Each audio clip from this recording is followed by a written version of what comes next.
Hey there, and welcome to Crime for Sleep. I know you're having trouble falling asleep, so let me keep you company with true crime stories from around the world.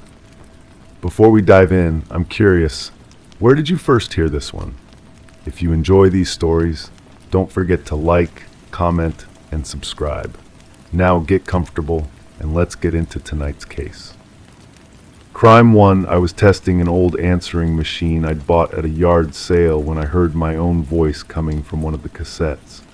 I hadn't recorded it and I didn't recognize the conversation. It wasn't a voicemail.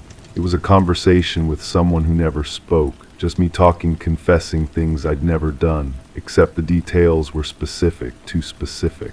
I described things that hadn't happened yet, places I hadn't been. Then came a second voice, distorted and faint, asking one question: "Do you remember now?" I took the tape to a friend who works in audio. He didn't want to hear the rest. He said the file was flagged in some old federal database. Something about an illegal wiretap on me. I didn't think I was being watched. I was sure I was boring. But that tape, it doesn't lie. And now I think someone wanted me to find it. The static between my words felt alive, breathing with a rhythm I couldn't place. My friend's hands shook as he ejected the cassette, his studio suddenly feeling smaller, the walls pressing closer. He wouldn't look at me directly anymore, kept glancing at the door like someone might walk through it. I asked him what database he'd found, but he just shook his head and said some things were better left buried. I drove home with the tape burning a hole in my jacket pocket. The weight of it seemed impossible for something so small. My apartment felt different when I walked in, like someone had rearranged the air itself. Nothing was moved, nothing was touched, but the space didn't belong to me anymore. I sat at my kitchen table and played the recording again, pressing my ear close to the speaker. My voice on the tape described a house with blue shutters and a garden gate that squeaked. I'd never lived in such a place, never even visited one, but as I listened, my skin prickled with recognition. The voice described the smell of jasmine climbing the front porch, the way the floorboards creaked in the hallway, the sound of rain against a specific window that faced east. These weren't memories, they were prophecies. The distorted voice that interrupted me was harder to make out on the second listen. It asked the same question, but this time I caught something else underneath the electronic hiss. A background sound, faint but persistent, children playing in a distance, a dog barking, the mundane soundtrack of a neighborhood I'd never seen. I called the federal database my friend had mentioned, pretending to be a journalist researching surveillance programs. The woman who answered sounded tired, like she'd been expecting my call for years. She told me that certain files from the program had been misfiled, accidentally distributed instead of destroyed. Some had ended up in estate sales, garage sales, places where secrets go to die quietly. She asked for my name and I gave it. The silence that followed lasted long enough for me to count my heartbeats. 17. Then she said the file had been closed, the subject cleared of any wrongdoing. I asked what wrongdoing and she hung up. That evening I walked through my neighborhood looking for blue shutters. I found them 4 blocks from my apartment on a house I'd passed hundreds of times without noticing. The garden gate squeaked exactly as my voice had described. The jasmine was there, climbing toward a porch I'd never seen, releasing its scent into air that suddenly felt thick and familiar. I stood on the sidewalk, staring at windows that should have been foreign but felt like home. A woman emerged from the front door, her movements careful and deliberate. She looked at me with recognition I couldn't return, her eyes holding a question I wasn't ready to answer. She walked toward me, her footsteps matching a rhythm I'd heard before but couldn't place. When she reached the gate, she stopped and studied my face like she was comparing it to a photograph. Her voice, when it came, was steady but hollow. "You're the one from the recording," she said. Not a question, a statement of fact that hung between us like smoke. I wanted to deny it, but the words wouldn't form. Instead, I found myself nodding, accepting a truth I didn't understand. She opened the gate and gestured toward the house, toward rooms I'd described but never entered. Inside, everything was exactly as my voice had detailed. The creaking floorboards, the eastern window, the way the light fell across furniture I'd never chosen but somehow knew. She led me to a kitchen where a cassette player sat on the counter, its red record light blinking steadily. "We've been recording," she said, pressing play. My voice filled the room again, but this time it was current, live, describing what I was seeing as I saw it. The blue shutters from inside, the way her hands moved as she spoke, the smell of coffee that hadn't been brewed. I wasn't speaking, but my voice continued, narrating moments before they happened. She stopped the tape and looked at me with something that might have been pity. "The program never ended," she said. "They just changed the method."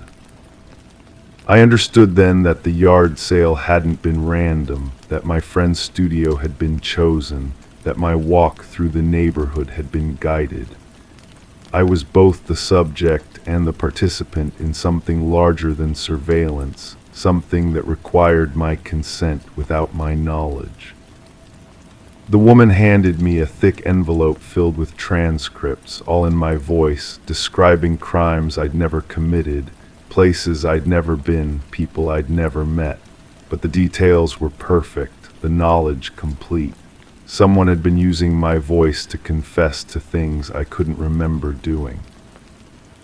I left the house with the envelope, my footsteps echoing in the evening air. The weight of the papers felt heavier than the original cassette, loaded with implications I wasn't ready to accept. At home, I spread the transcripts across my table, looking for patterns, for explanations, for anything that would make sense of what I'd become. But the more I read, the more I recognized, not the events themselves, but the emotional texture of the confessions, the way my voice shaped certain words, the pauses that felt natural even though the content was impossible. These weren't false confessions. They were true confessions to false memories, real emotions attached to fabricated experiences. The phone rang as I finished reading the last page. I knew it would be the distorted voice from the original tape, clearer now, asking the same question it had asked before. "Do you remember now?" This time I did. Crime 2, they said she was caught shoplifting, that she gave my name, that she looked exactly like me. Same face, same scar on the chin, same birthmark, but I don't have a twin, I never had a sister. Still, the store owner insisted she had my ID issued by the DMV valid current. I went to the police station and asked to see her. They told me she'd already been processed and released. When I asked where she went, they just shrugged. At home, things started missing. Clothes, photos. My toothbrush, I started receiving credit card bills for accounts I never opened. I checked the security camera in the hallway. She was there, same coat, same eyes. She smiled into the lens. I don't know how she exists, but now she's living a second life. Mine. The first call came on a Tuesday. The voice on the other end was businesslike, detached. A department store manager explaining how someone matching my description had been detained for theft. When I told him I'd been at work all day, he paused. Then he asked if I had a sister. The question hung in the air like smoke. I drove to the store that same evening. The fluorescent lights buzzed overhead as the manager led me to a small office behind customer service. He pulled out a tablet and showed me security footage. There she was, walking through the electronics section with the confidence of someone who belonged there. Her movements were mine, the way she tucked her hair behind her left ear, the slight hesitation before reaching for items on high shelves. Even the way she checked her phone, holding it at that specific angle I developed after years of poor eyesight. But it wasn't me. The manager rewound the footage. She was wearing my burgundy coat, the one with the torn lining I'd been meaning to fix. When security approached her, she didn't run or argue. She simply reached into her purse and handed over an identification card. My identification card. The manager zoomed in on the screen. There was my address, my date of birth, my signature in blue ink. I touched my own purse instinctively. My wallet was there, my ID tucked safely behind my insurance cards. I pulled it out and compared it to the image on the screen. Identical, down to the small coffee stain on the lower left corner from that morning weeks ago when I'd been rushing to renew my registration. The sound of the printer made me jump. The manager was making copies of the police report. Her name, my name, was listed as the perpetrator, but under emergency contact, she'd written a phone number I didn't recognize. The address was mine, but the apartment number was wrong, off by 1 digit, close enough to seem like a mistake, but precise enough to matter. I asked to see the items she'd attempted to steal. Phone chargers, earbuds, a small digital camera, nothing expensive, nothing that suggested desperation or addiction. The selection felt almost random, like someone testing boundaries rather than satisfying needs. The drive home felt different. I kept checking my rearview mirror, not for other cars, but for signs of myself. The parking garage beneath my building smelled like motor oil and something else I couldn't identify, something organic and slightly sweet. I'd never noticed that smell before. In my apartment, I went through my closet methodically. The burgundy coat was missing. So was a black sweater I wore frequently and a pair of jeans with paint stains on the knees. At first I thought maybe I'd left them at the laundromat or forgotten them at a friend's house, but then I noticed the gaps, hangers spaced too far apart, empty spaces where familiar clothes should have been. My bathroom mirror reflected the same face I'd seen on the security footage, but something felt wrong about my own reflection. I traced the scar on my chin, a faint line from a childhood accident. The birthmark on my collarbone was exactly where it had always been, but I found myself studying these features like evidence, like proof of my own existence. The credit card statements started arriving within the week. Accounts opened in my name at banks I'd never visited. Small purchases at first, coffee shops, gas stations, a grocery store across town. The spending patterns revealed someone learning my habits, testing my routines. She bought the same brand of toothpaste I used, the same breakfast cereal, even the same magazine I subscribed to.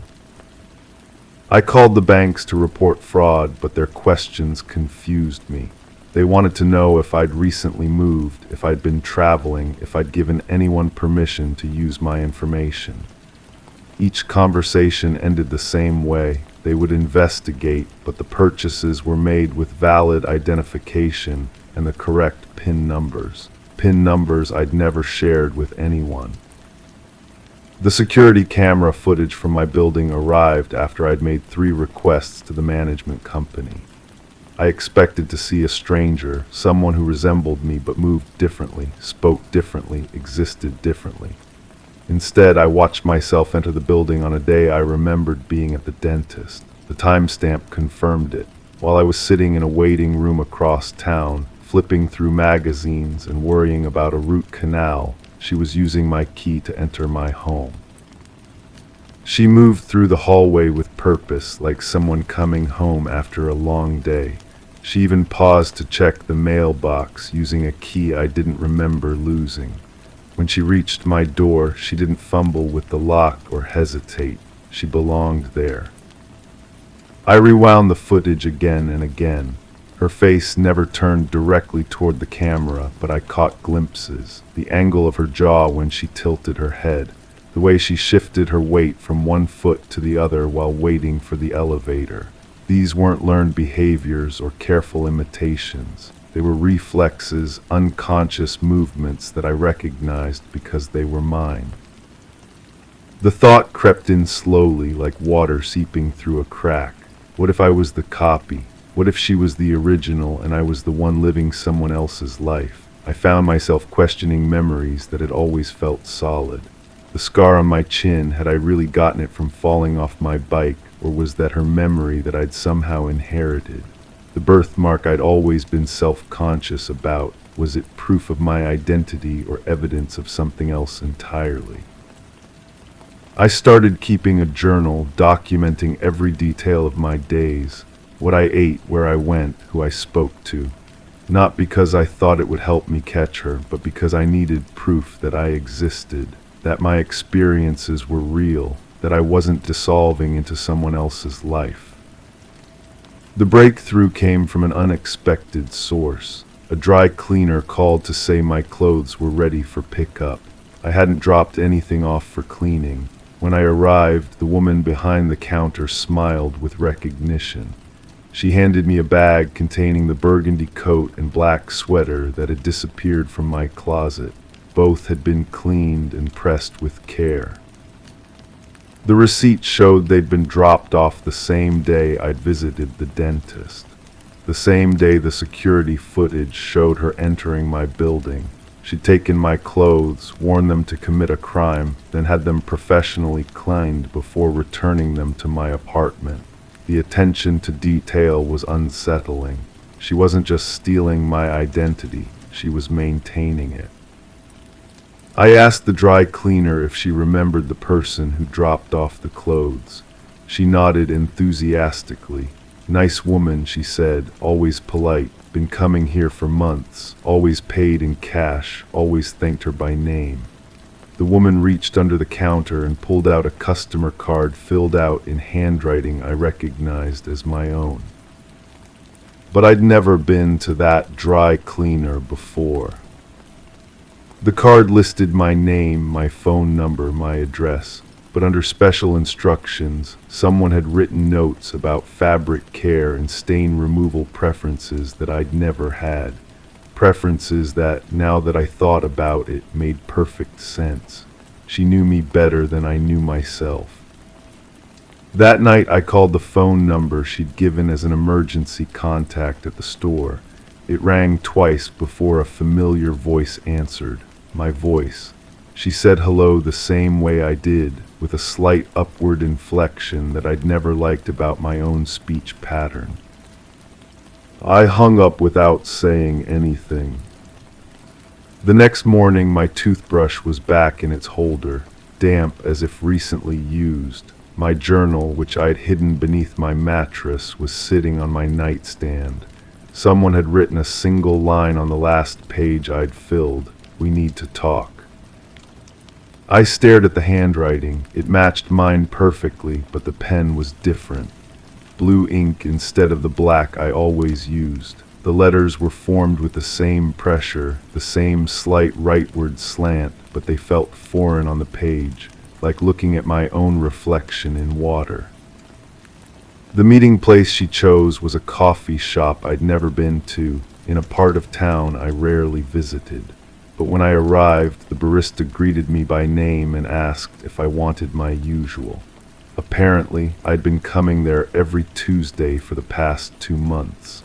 My usual was a drink I'd never ordered before but found myself craving as soon as she described it.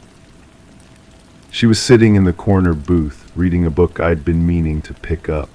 When she looked up, I saw my own face looking back at me. Not similar features or a strong resemblance, but my exact face. The scar, the birthmark, even the small freckle near my left temple that I'd always thought was invisible to everyone else. She smiled, and it was like watching a recording of myself, but there was something in her eyes that I didn't recognize. A certainty, a completeness that I'd never felt about my own existence. "You have questions," she said, and her voice was mine, but with an accent I couldn't place.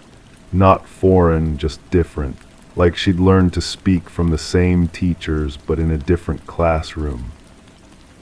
I wanted to ask her everything, who she was, where she came from, why she'd chosen my life to inhabit, but the question that came out was simpler and more desperate. Which one of us is real? She sipped her coffee, my coffee, the drink I'd never ordered but somehow craved, and considered this. Around us, the shop buzzed with conversation and the sound of milk being steamed. Normal sounds from a normal place where normal people discussed normal problems. "Does it matter?" she asked finally. "We're both here. We both have the same memories, the same scars, the same dreams. We both deserve to exist." But that wasn't true. I knew it wasn't true. One of us was living a stolen life, and I was becoming less certain it wasn't me. She reached across the table and touched my hand. Her skin felt exactly like mine, warm and slightly dry from the cold weather. Her touch was familiar in a way that made me question everything I thought I knew about myself. "I have a proposition," she said. "We could share alternate days, weeks even. You could have the life you remember, and I could have the one I've been building. Nobody gets hurt. Nobody disappears." The rational part of my mind screamed that this was insane, that I should call the police, report identity theft, demand answers. But sitting across from my own face, listening to my own voice propose an impossible solution to an impossible problem, rationality felt like a luxury I could no longer afford. I asked her what would happen if I said no. She finished her coffee and stood up. "Then one of us stops existing," she said, "and I don't think either of us wants to find out which one." She left money on the table, exact change plus tip, the way I always did, and walked away. I watched through the window as she disappeared into the crowd, wearing my face, carrying my purse, living my life with a confidence I'd never managed to achieve. I'm still sitting in this coffee shop, drinking a beverage I've apparently ordered dozens of times before. The barista keeps checking on me, asking if I need anything else. She seems concerned, like I'm not acting like myself. Maybe I'm not, maybe I never was. The journal in my purse is filled with handwriting that looks like mine, but describes experiences I don't remember having. The life documented in those pages is fuller, more complete than the one I've been living. She's made friends I've never met, visited places I've never been, felt emotions I've never experienced. If I'm the copy, then I'm a poor one, incomplete, uncertain, constantly questioning my own existence. She's everything I wish I could be, confident, decisive, unafraid to take what she wants. But if she's the copy, then she's surpassed the original in every way that matters. I don't know which possibility frightens me more. The sun is setting outside the coffee shop window. Soon it will be dark and I'll have to make a choice. Go home to an apartment that may or may not be mine, to a life that may or may not belong to me, or accept her proposition and learn to share an existence with someone who might be me, or might be everything I was supposed to become. Either way, I'll never know for certain who I really am. And maybe that's the most honest any of us can be. Crime 3, I was doing freelance photo editing for an investigator. It was supposed to be boring, enhancing license plates, clearing up blurry footage. One folder, however, was marked unsolved. I opened it. The first image was a living room, mine, same carpet, same furniture, blood on the couch. Next, the hallway with a trail leading to the bathroom. My bathroom, only the wallpaper was different. The body wasn't visible, just chalk outlines. I thought it was a mistake until I noticed a photograph taped to the fridge. My dog, same collar.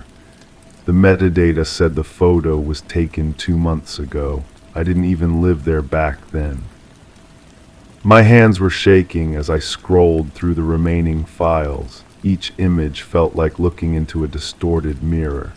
The kitchen window had the same crack in the corner, the one I'd been meaning to fix since I moved in. But the dishes in the sink were different.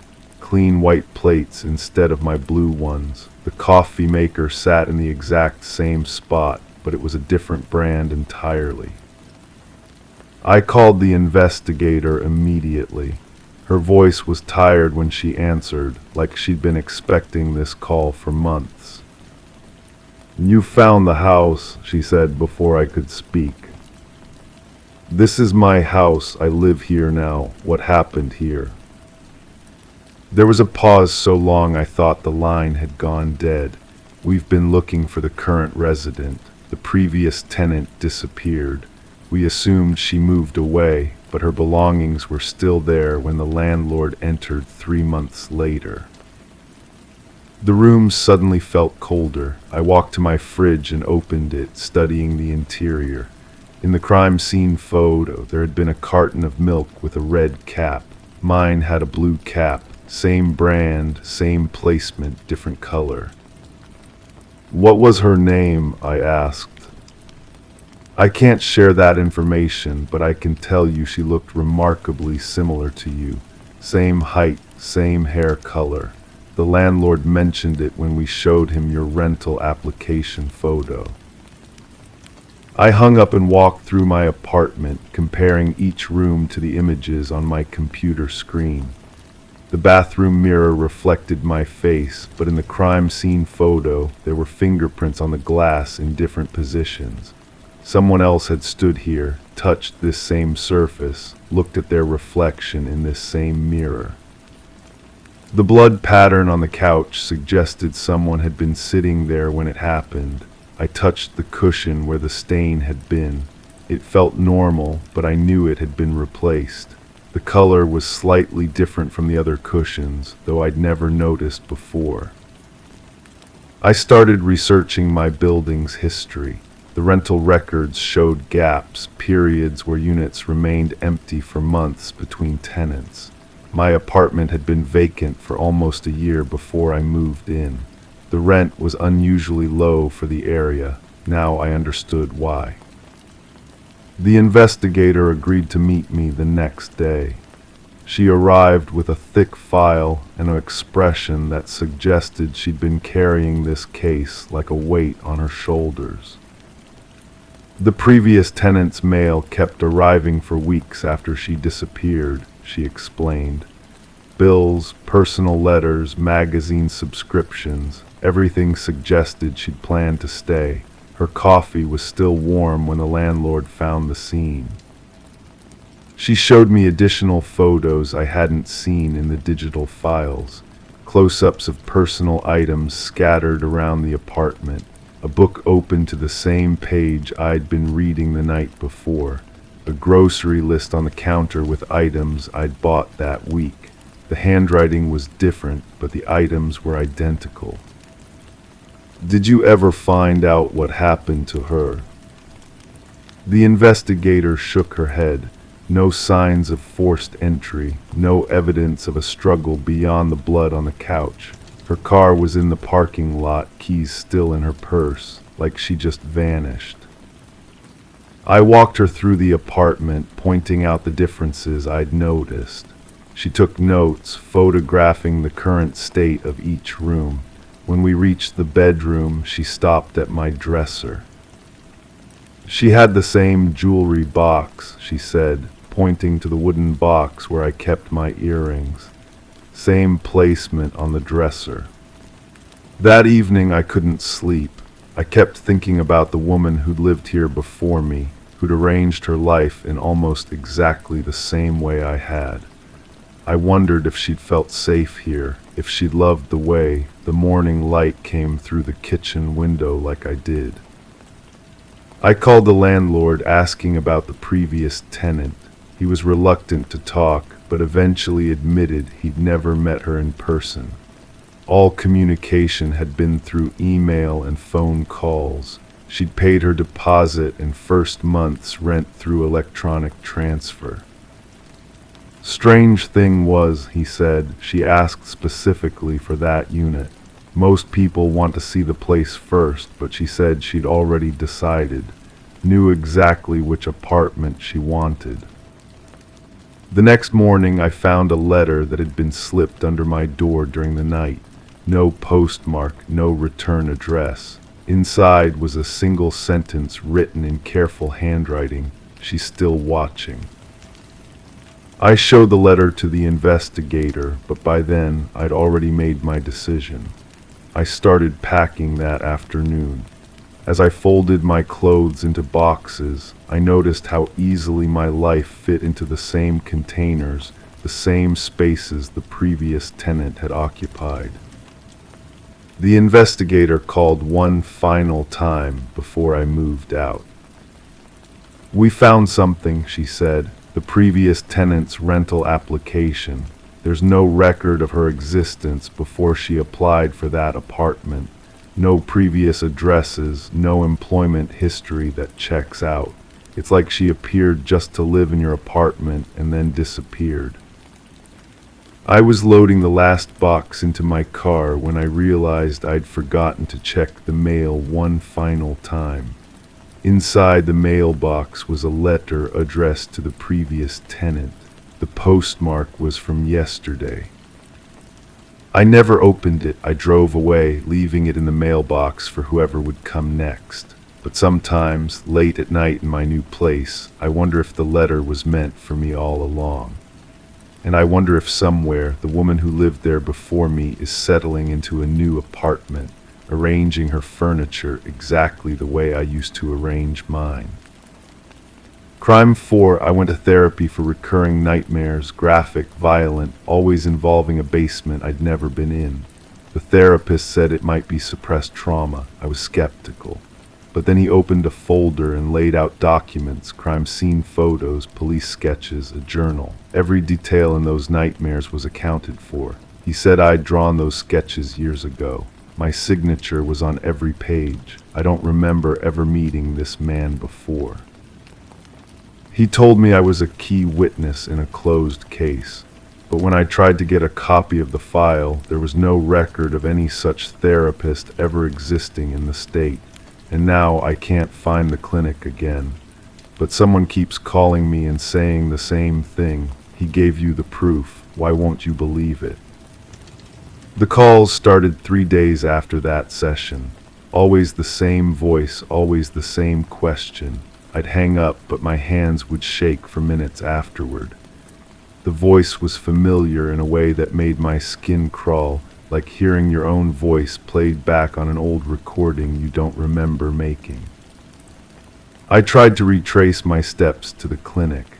The building was supposed to be on a quiet street lined with medical offices, but when I drove there, I found only a vacant lot with dead grass and a rusted chain-link fence. The receptionist at the neighboring dental office swore no therapy clinic had ever operated there. She'd been working in that building for 15 years.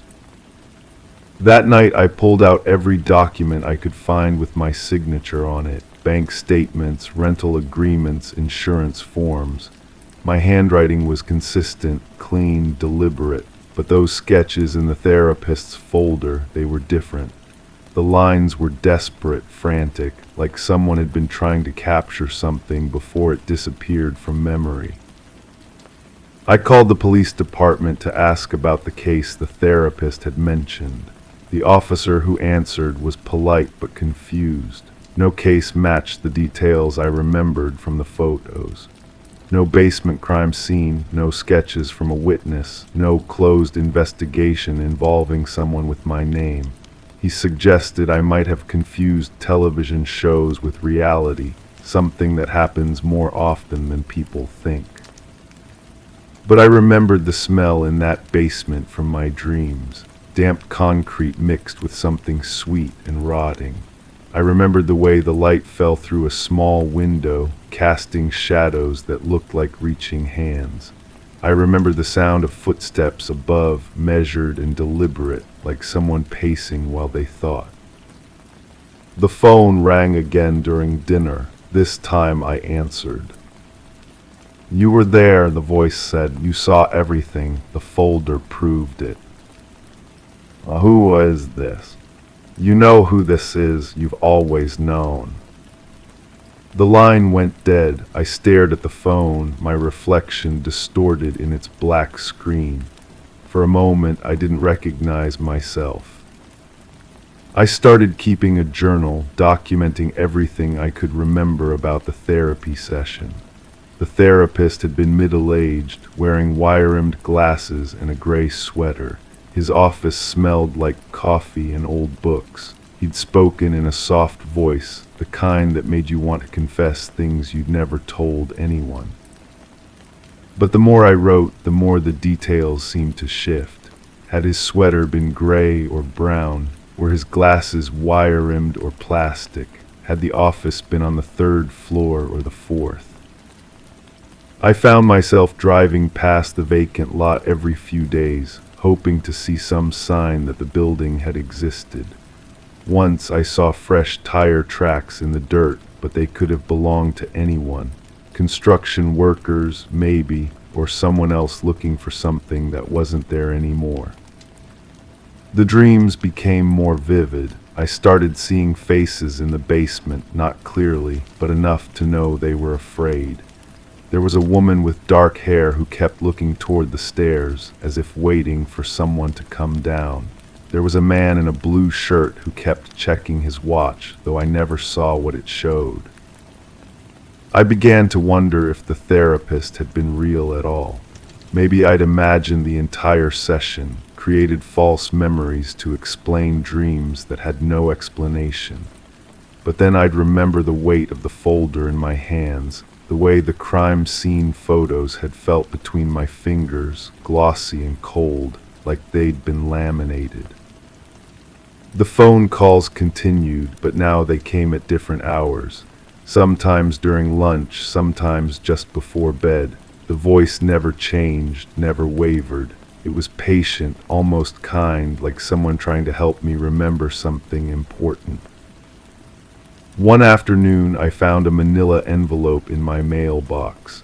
Inside were photocopies of the sketches from the therapy session, the same desperate, frantic lines I remembered, but this time there was no signature. The corner where my name should have been was blank, as if someone had carefully erased it. I held the papers up to the light, looking for any trace of what had been removed. The paper was slightly thinner in that spot, worn down by repeated erasure. Someone had gone to great lengths to remove evidence of my involvement. That night I called the number that had been calling me. It rang once, twice, then went to voicemail. The message was brief. You know what you saw, you know what you did. The proof is in your hands. I hung up and looked at the sketches spread across my kitchen table. The basement was exactly as I remembered it from my dreams. Every shadow, every crack in the concrete, every detail was perfect, but I'd never been in that basement. I was certain of it. Wasn't I? The next morning I found dirt under my fingernails. Not garden dirt or potting soil, but something grittier, more industrial. It smelled like the basement from my dreams, damp and old and somehow wrong. I scrubbed my hands until they were raw, but the smell lingered. I started to wonder if the therapist had been trying to help me remember something I'd forgotten, or if he'd been trying to make me forget something I'd always known. The folder had felt heavy in my hands, weighted with more than just paper and photographs. It had felt like evidence, like proof of something I wasn't ready to face. The phone rang one last time. I answered before I could stop myself. "You're ready now," the voice said. "You understand what the proof means." "I don't understand anything." "You wills, look in the mirror, look at your hands, look at what you've been carrying all along." I walked to the bathroom and stared at my reflection. My face was the same, but something in my eyes had changed. They looked older, more tired, like they'd seen things they weren't supposed to see. I looked down at my hands. They were shaking, but not from fear. They were shaking from memory, from the weight of something I'd been carrying without knowing it. The sketches weren't evidence of what I'd witnessed. They were evidence of what I'd done. The basement in my dreams wasn't a place I'd visited. It was a place I'd created. The faces weren't victims I'd seen. They were victims I'd made. The proof the therapist had shown me wasn't about a crime I'd witnessed. It was about a crime I'd committed and somehow forgotten. But even now, as I write this down, I can't be sure. The therapist might have been real. The clinic might have existed. The phone calls might have been from someone trying to help me remember the truth. Or maybe I'm just telling myself another story to make sense of something that doesn't make sense. Maybe the real crime is the one I'm committing against myself, creating memories that never existed to explain dreams that mean nothing. The phone isn't ringing anymore. The sketches are still on my table, but they look different now, less desperate, more deliberate, like someone who knew exactly what they were drawing. Like someone who had been there before. Crime 5, I found the first microphone behind the smoke detector, then another one inside the lamp base. I live alone, I just moved in. When I called the landlord, he acted confused and said no one had ever complained before. I searched every outlet, every light switch, found 3 more bugs. One of them was still warm, like it had just been transmitting. I smashed them all, but now I feel watched. I hear soft clicks at night, like someone recording. And then yesterday I got a package with no return address. Inside was a USB. On it, hours of audio of me sleeping, talking, eating, and one clip where I wasn't saying anything, but someone else was, whispering my name.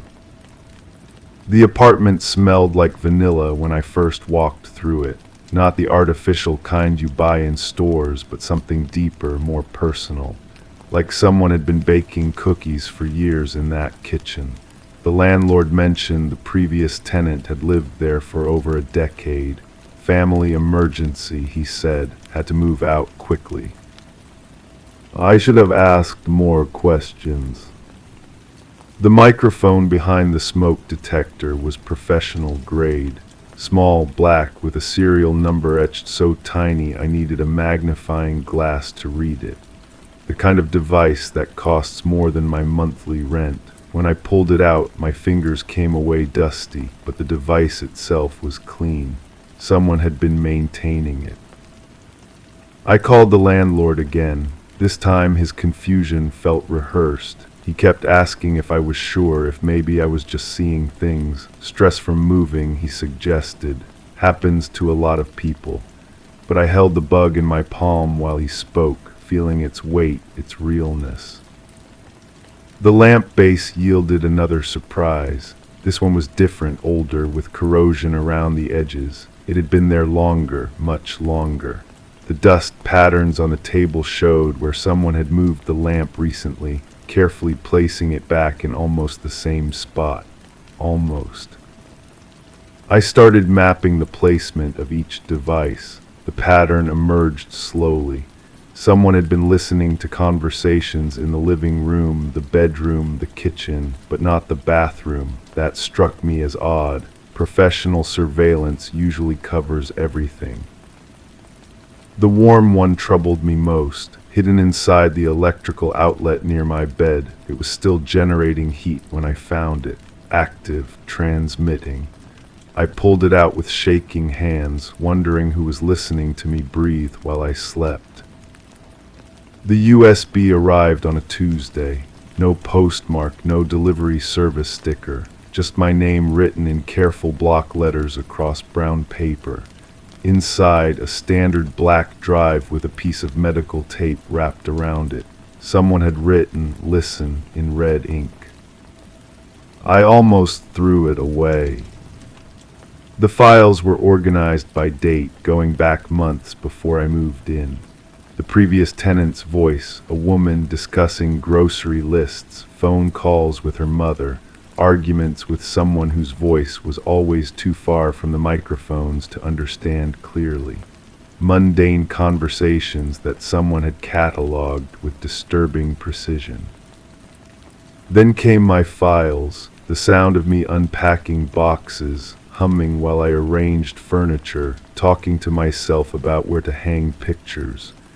Someone had been recording me from the moment I got the keys. But the last file stopped me cold, recorded 2 nights ago while I was sleeping. No sound of me moving, just steady breathing. And then, barely audible, someone whispering my name from somewhere in the apartment, not through the microphone system.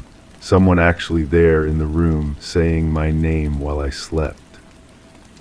I played it back 17 times. Each time, the whisper seemed to come from a different direction.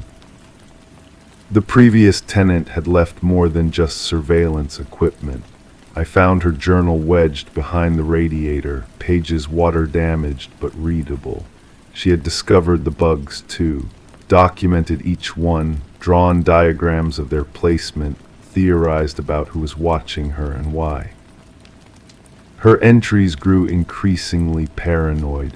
She wrote about hearing footsteps in the hallway that stopped outside her door, about groceries going missing from her refrigerator, about waking up to find her furniture moved slightly, just enough to notice. The last entry was dated the day before she moved out. 3 words: he found me. I tried to contact the previous tenant through the landlord, but he claimed he had no forwarding information, just a security deposit returned through a law firm. When I called the firm, they said their client preferred to remain anonymous and had no interest in discussing her previous residence. The building manager, a woman who had worked there for 15 years, remembered the previous tenant well. Quiet, kept to herself, always paid rent on time, but she did mention something strange. During the tenant's last month, she had started asking about the building's history, who had lived in the apartment before her, whether there had been any problems with previous residents. The manager had found the questions odd because the tenant had never seemed curious about anything before. I spent weeks digging through public records trying to trace the apartment's history. The landlord had owned the building for 8 years, but the records before that were fragmented. Property had changed hands multiple times, often through shell companies and trust arrangements that obscured the real owners. What I found was a pattern. Every tenant in that apartment had left suddenly. Emergency moves, family situations, job relocations, always urgent, always requiring them to forfeit their security deposits and break their leases early. I confronted the landlord with the evidence. He listened patiently, nodding at appropriate moments, but his eyes remained cold.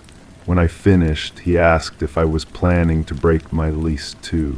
He had already started showing the apartment to potential new tenants. The whispers started happening when I was awake, soft voices in the walls, conversations I could almost but never quite understand. I would press my ear against different surfaces, trying to locate the source, but the sounds always seemed to come from somewhere else. I installed my own recording equipment, hoping to capture evidence, but the voices never appeared on my recordings, only on the original surveillance system, which I realized I had never completely removed. I found the main receiver hidden in the basement storage area, a sophisticated setup that had been installed when the building was constructed. The serial numbers traced back to a security company that had gone out of business 6 years ago. The owner had died in a car accident before I could question him. The USB files kept updating themselves. New recordings appeared even after I destroyed every bug I could find. Someone was still listening, still watching, still recording. The timestamps showed activity at all hours, voices and sounds that I never heard while they were happening. I started staying awake at night, listening for the whispers. They came regularly now, always saying my name, always from somewhere I couldn't locate. Sometimes they were accompanied by soft footsteps, doors closing, the sound of someone moving through the apartment while I sat motionless in the dark. The previous tenant's journal mentioned a theory. She believed the surveillance wasn't random. Someone was studying the tenants, learning their habits, their fears, their vulnerabilities, collecting information for a purpose she never discovered. Her final entries described a growing certainty that whoever was watching her had done this before. Many times, the apartment was a laboratory, and she was just the latest subject in a long-running experiment. I found her theory compelling because I had started to change. My sleep patterns shifted, my eating habits altered, my daily routines morphed into something unrecognizable. I was adapting to being watched, modifying my behavior in response to an invisible presence. And I realized that this adaptation was being documented. Every change, every modification, every small surrender to the surveillance was being recorded and cataloged. I was generating data for someone's research project. The whispers grew more frequent, more insistent. They began incorporating details from my daily life, references to conversations I had on the phone, appointments I had made, things I had written in what I thought were private moments. Someone was not just watching me, they were learning from me, and they were using that knowledge to demonstrate their presence, their control, their intimate understanding of my life. I tried to leave, put my belongings in storage, arranged to stay with friends, found a new place across town, but the whispers followed me, not physically, but in my mind. I could no longer sleep without wondering who was listening, could no longer speak without considering who might be recording. The apartment had changed me permanently, and I suspect that was always the point. I still live there now. The lease is up for renewal next month, and I will sign it again. Not because I want to, but because I have finally understood something that the previous tenant discovered too late. The surveillance never stops, it just changes location. The apartment was never the real prison. The whispers that say my name are not coming from the walls. They are coming from inside my head, placed there by months of careful conditioning. I am no longer just the subject of the experiment.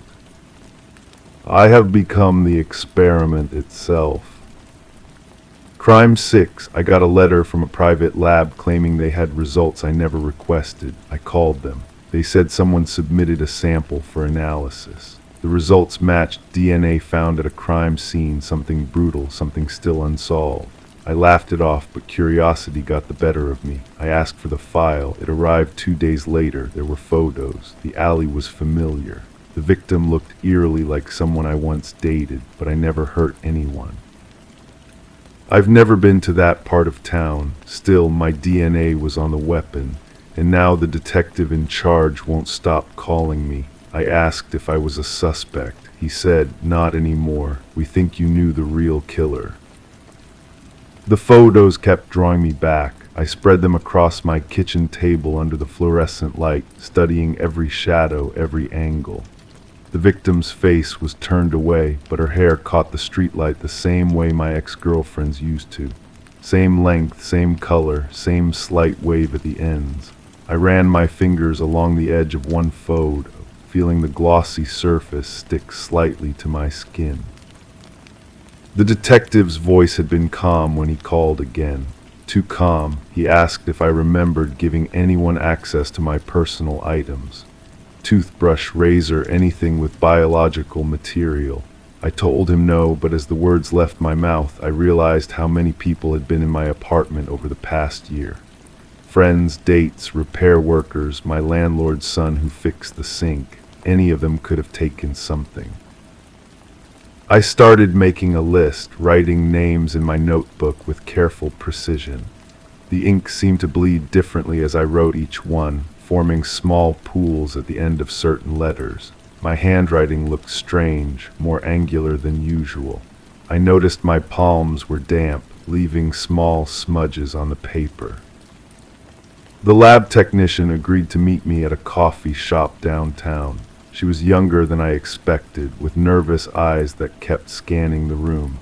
She slid a manila envelope across the table, the sound of paper against wood making me wince. Inside were additional test results, something about DNA degradation and contamination. The sample they'd analyzed wasn't fresh. It had been stored somewhere cold, preserved deliberately.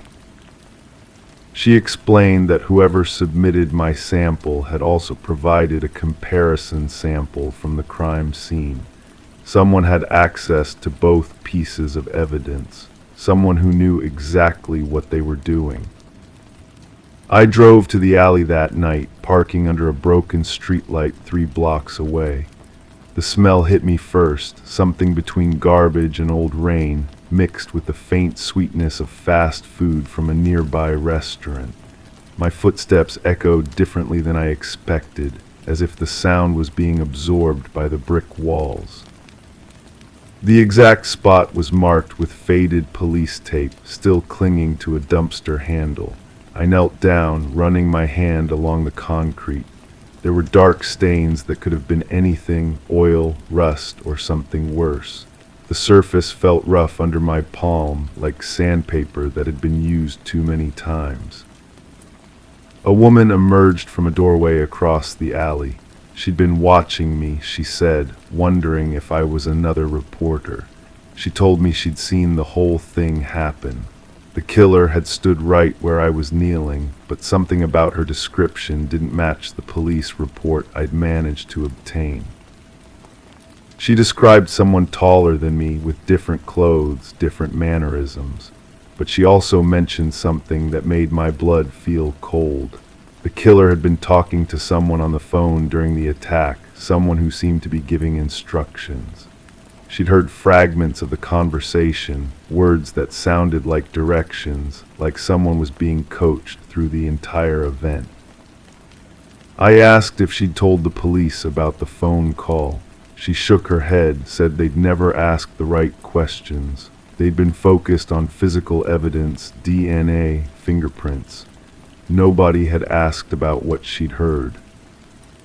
Back home, I pulled out every phone bill, every call log I could find. There were numbers I didn't recognize, calls made from my phone during times I couldn't remember making them. Some were very brief, just a few seconds. Others lasted longer than any normal conversation.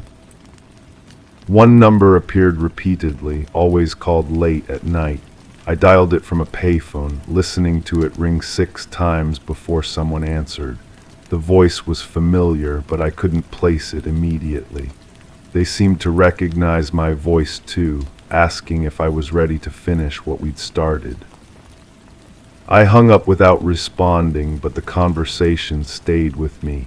The tone had been expectant, as if we'd discussed this before, as if I'd agreed to something I couldn't remember agreeing to. The detective called again, this time asking me to come to the station. Not as a suspect, he emphasized, but as someone who might have information. He wanted to show me something, he said, something that might help me understand why my DNA had appeared at the scene. The evidence room smelled like disinfectant and old paper. He showed me the weapon, sealed in a clear plastic bag. It was a knife I'd never seen before, but the handle looked familiar. Not the shape or color, but something about the wear patterns, the way certain areas had been rubbed smooth by repeated use. He explained that my DNA had been found on the handle, but not on the blade, as if someone had deliberately placed my genetic material there after the crime. Someone who wanted to create a connection without implicating me directly. The real killer, he suggested, had been trying to send a message, but to whom and why? I drove home through streets that seemed different than they had that morning. Every corner looked like a place where someone might be watching. Every parked car might contain someone who knew more about this than I did. My hands gripped the steering wheel tighter than necessary, and I found myself checking the rearview mirror more frequently than usual.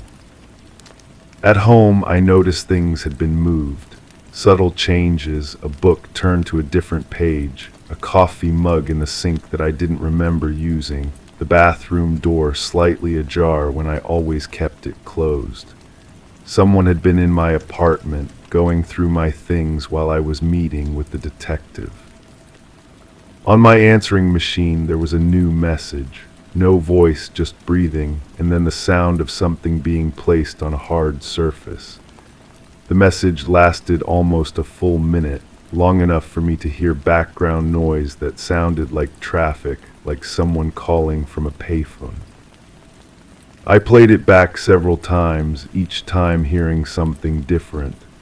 There were footsteps, the sound of paper rustling, and what might have been someone crying softly in the distance. The truth was somewhere in these sounds, in the spaces between what I could remember and what someone else wanted me to believe.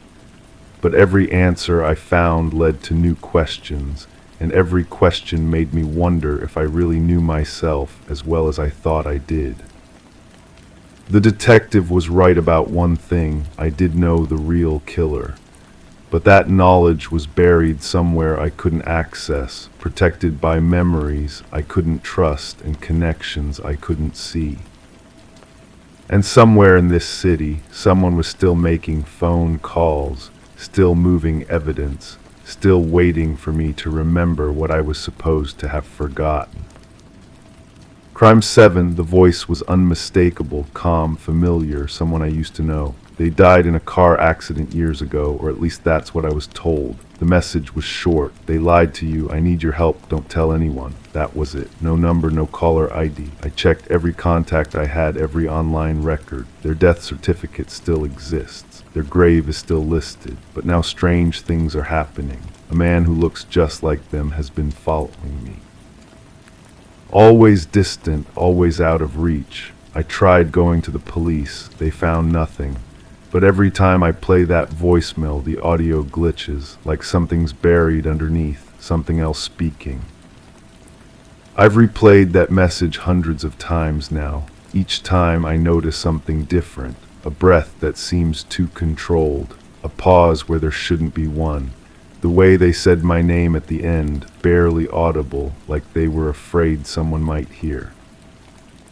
The funeral was closed casket. I remember thinking it was strange, but grief has a way of making you accept things without question. The family said the accident was too severe, too devastating. I held their mother's hand while she sobbed, felt the weight of their father's silence. We all believed the same story. A rainy road, a curve taken too fast, metal twisted beyond recognition. But voices don't lie the way documents do. I started digging through old photos, searching for something I might have missed. In one picture from our college days, I noticed a small scar on their left hand, a thin line just below the thumb. The man I've been seeing around town has the same mark, same height, same walk, same nervous habit of touching his collar when he thinks no one is watching. The first time I saw him was outside the coffee shop where we used to meet every week. He was reading a newspaper, but his eyes kept finding mine through the window. When I stepped outside, he was gone. Just a warm cup left on the table and the lingering scent of the cologne they used to wear. I called their old number, disconnected, of course, but I tried their mother's house, the one where we spent countless afternoons studying for exams. An elderly woman answered, claimed she'd never heard the name I mentioned, said she'd lived there for decades. Her voice shook when she spoke, like she was reading from a script she'd memorized but never believed. The recording device in my phone shows the voicemail file, but when I try to share it with others, it comes out as static, pure white noise. My sister thinks I'm losing my mind. My therapist suggests grief can manifest in unusual ways, but I know what I heard. I know that voice. I found their old apartment building. The landlord, a man with paint-stained fingers and tired eyes, told me no one by that description had ever lived there.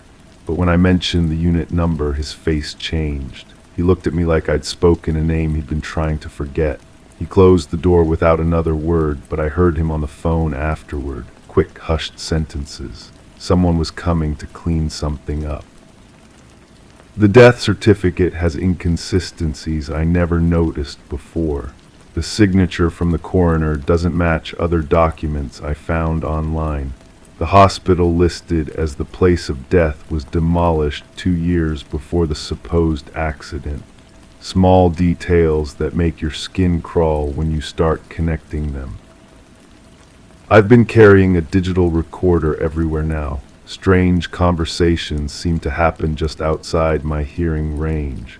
People mentioning names that sound almost right but not quite. A woman at the grocery store asked if I was still looking for my friend. When I turned to answer, she was gone. The cashier insisted no one had been standing behind me. The voicemail changes each time I listen. Not the words, but the background sounds. Sometimes there's traffic. Sometimes silence so complete it feels like being underwater. Once, I swear I heard someone crying softly in the distance, a sound that made my chest tight with recognition. I've started following the man who looks like them, keeping my distance, learning his patterns. He visits the same places we used to go together, the park where we fed ducks, the bookstore where they bought mystery novels, the bridge where we watched sunsets and talked about futures that seemed certain then. He knows I'm watching. Sometimes he turns and looks directly at me, and in those moments I see something that breaks my heart. Fear, not of me but of something else, something that keeps him moving, keeps him silent, keeps him pretending to be dead while living in plain sight. The police file on the accident is missing pages. The tow truck driver who handled the wreckage moved away without leaving a forwarding address. The nurse who supposedly called with the news has no record of employment at any local hospital. Every thread I pull unravels another piece of the story I was told to believe. But the hardest part isn't the lies or the missing evidence. It's the growing certainty that whoever sent that voicemail is still in danger, still needs help, still trusts me enough to reach out despite the risk. The message plays in my mind even when my phone is silent, a voice from the dead asking me to remember what everyone else has chosen to forget. I know I'm close to something. The man has been getting careless, letting me see him more often. Yesterday he dropped something while walking away from the library, a piece of paper with an address written in handwriting I'd recognize anywhere. Tonight I'm going there to find out what really happened on that rainy road, to learn why someone had to die without dying, to discover what truth was worth burying alive. Crime8, I applied for a job online, data entry, remote, simple work. I got an interview almost instantly. They asked strange questions, though. Have you ever lied under oath? Would you recognize a person under stress? I answered honestly. They hired me. My first assignment was to verify personal records, but the documents I received weren't public. They were sealed court transcripts, psychiatric evaluations, parole reports. The names were redacted. Then one of the files had a photo. It was my neighbor, the one who always avoided eye contact. The file said he'd been convicted of something violent, then released, but that wasn't what scared me. What scared me was the next file. It had my face, and underneath a note, monitor for behavioral change. The documents kept coming. Each morning I'd find new files in my secure inbox, always with that same clinical header, always with that same sterile font that made everything feel distant and official. The smell of fresh coffee couldn't mask the metallic taste that settled in my mouth every session I logged in. I started paying attention to details I'd never noticed before. The way my neighbor's curtains twitched when I walked past his window, the sound of his door opening just after mine closed, The deliberate pattern of his footsteps on the wooden stairs, always pausing at the same spot, always resuming with the same rhythm. The files revealed fragments of stories that felt incomplete. A woman who'd reported her husband missing, then withdrawn the report. A teenager who'd confessed to vandalism, then recanted, then confessed again. Each document ended abruptly, as if someone had decided the reader didn't need to know more. But it was the audio files that changed everything. Hidden in a subfolder I almost missed, recordings of phone calls, interviews, interrogations. The voices were distorted, but one of them sounded familiar. I played it again, leaning closer to my laptop speakers. The cadence was wrong, the accent forced, but underneath it all was something I recognized. I started walking different routes to avoid my neighbor.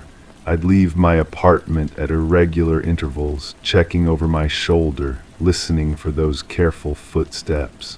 But he wasn't following me. He was everywhere I went before I got there. The coffee shop where I'd been going for months, he was already seated by the window when I arrived. The grocery store where I bought the same items every week, he was in the checkout line ahead of me, purchasing identical products. The library where I'd never seen him before, he was reading at a table with a clear view of the computer terminals. My supervisor contacted me through encrypted messages. Brief instructions, always professional, never explaining the purpose of my work. When I asked about the nature of the files, the response came quickly. Classification verification only. Do not interpret data beyond assigned parameters. But I was already interpreting. The psychiatric evaluations described patterns of behavior that seemed too specific to be coincidental. Subjects who changed their routines suddenly, who became aware they were being observed, who started questioning their own memories and perceptions. I found myself checking the locks on my door multiple times before bed. The familiar click of the deadbolt didn't sound the same anymore. It sounded thin, inadequate. I'd lie awake listening to the building settle, trying to distinguish between normal creaks and deliberate movements.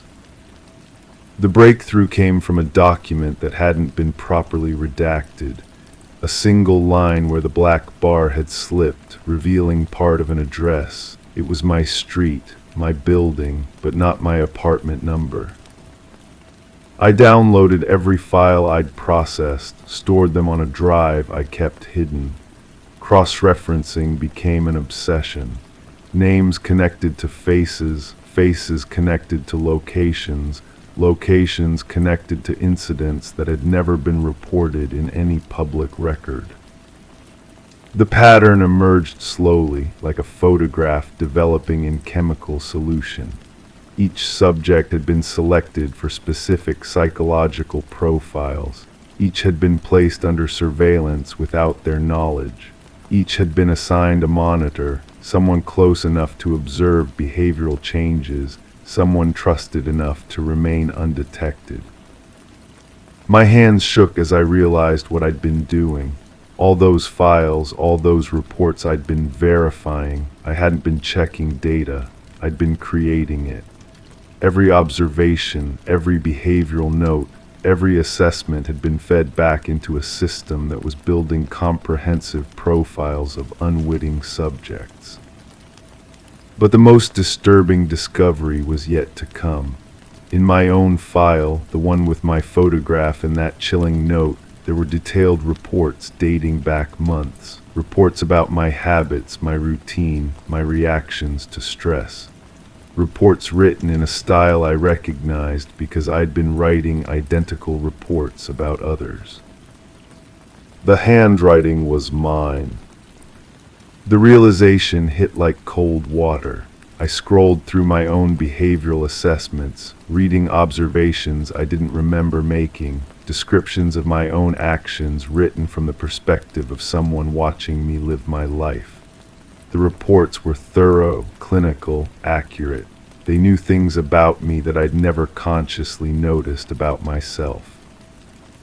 I checked the metadata on the files. They'd been created on my computer during sessions I remembered spending on other documents.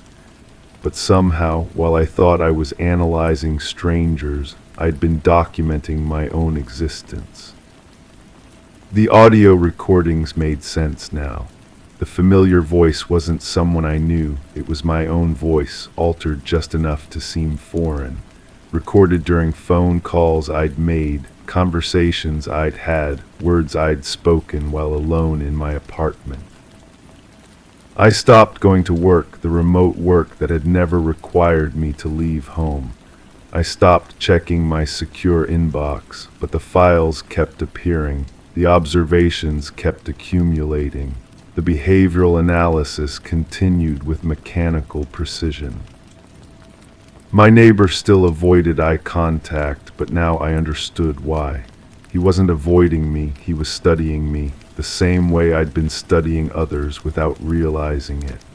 We were all part of the same system, all monitoring each other, all feeding data into a network we couldn't see. The job application had been perfectly targeted. They knew exactly what I needed, exactly how I'd respond, exactly what questions would make me trust them. They knew because they'd been watching long before I ever applied. I sit in my apartment now, aware that every movement is being recorded, every decision analyzed, every change in behavior documented. The files keep coming and I keep processing them, because stopping would be the most significant behavioral change of all. Sometimes I wonder if my neighbor knows he's being watched too, or if he thinks he's the only observer. Sometimes I wonder if the people in his files know they're being monitored, or if they believe they're doing the monitoring. But mostly I wonder who's writing my reports now that I know I'm writing them, and whether they've always known that I know, or if my knowing is just another behavior to be documented and filed away in someone else's secure inbox. Crime 9, I was renovating the kitchen when I found a gap behind the drywall. Inside was a tin box containing a hand-drawn map. No markings, just trees, a creek, and an X under a large circle. Curiosity 1. I followed it. Took me hours, but I found the tree, dug under it. About 2 feet down, I hit something solid, plastic, wrapped tight. Inside was a bundle of clothes and a photograph. The same outfit, same person, and a wallet with cash and cards. None of it matched any missing persons database. I tried reporting it. No one believed me. A week later, the wallet appeared on my kitchen table.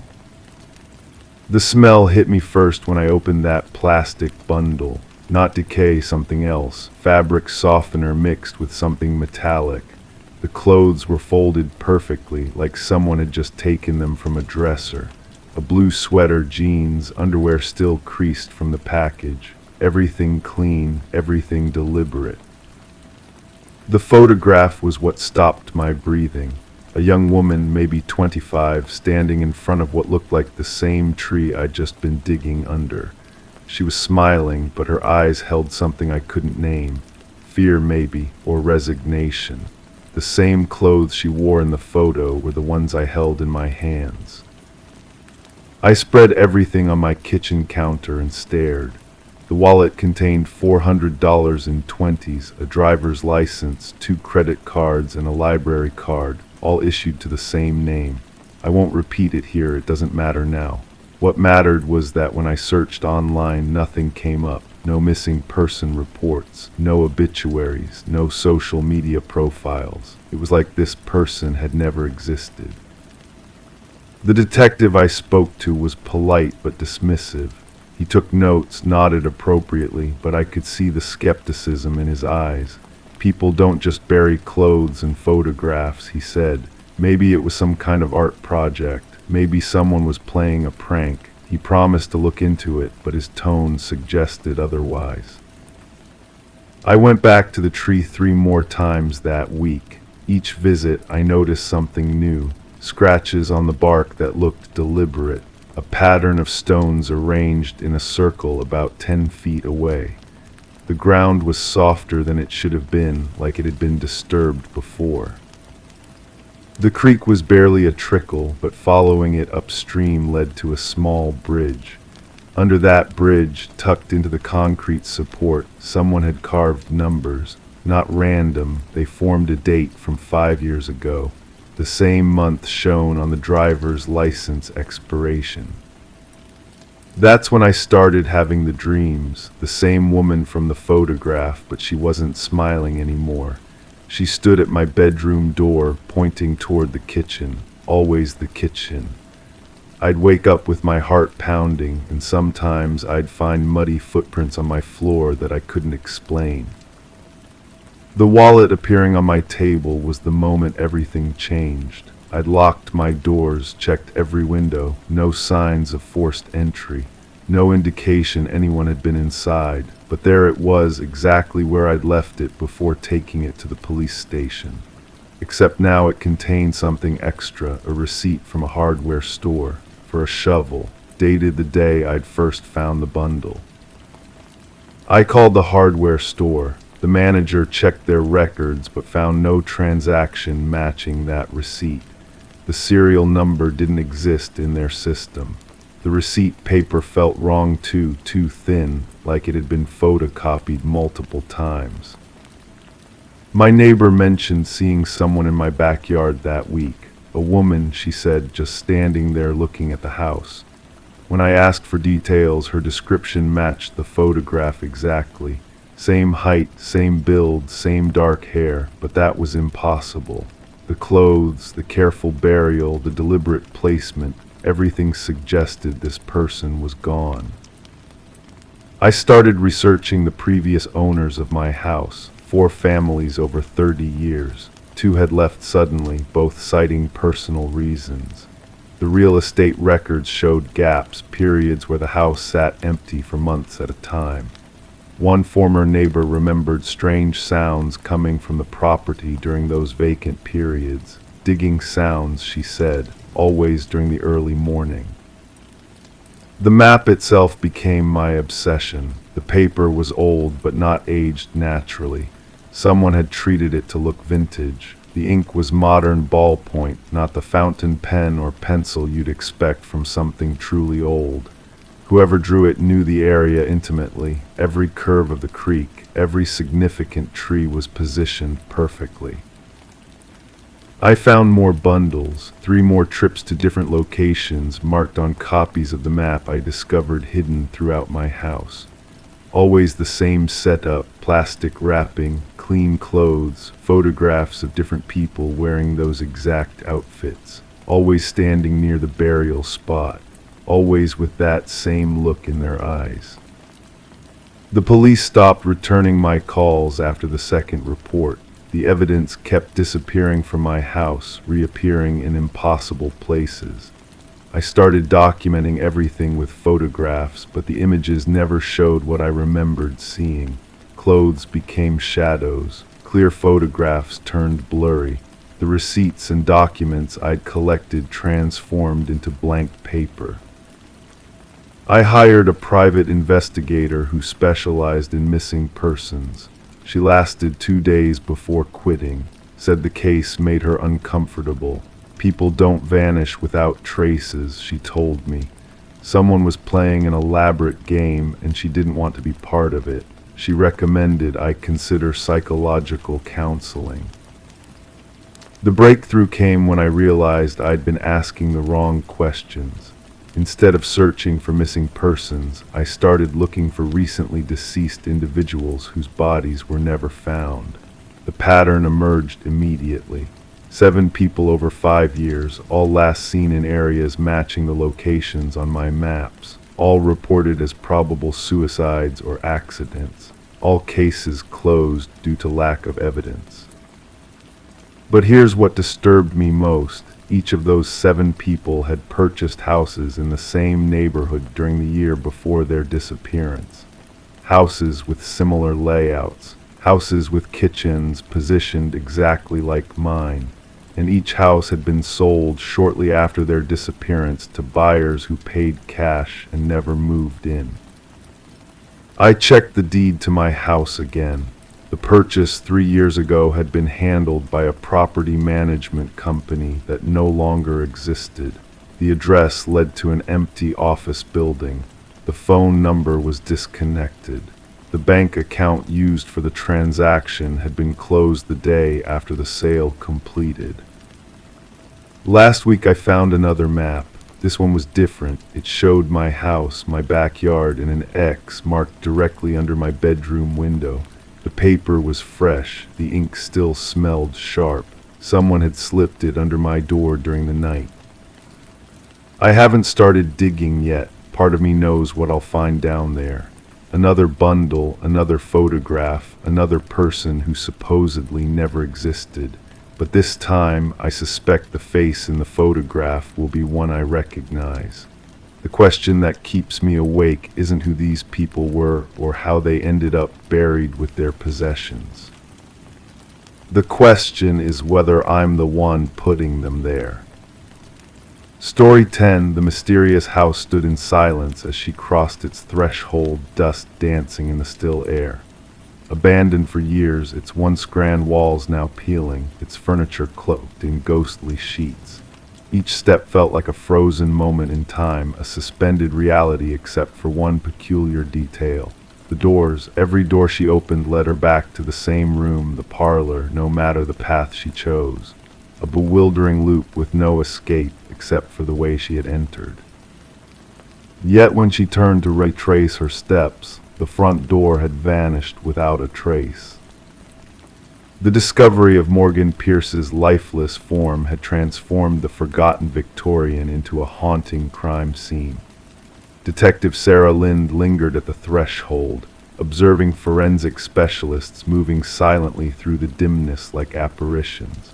Once merely a local curiosity, the house had gained a reputation for unsettling occurrences where compasses spun wildly and whispers of unseen watchers lingered.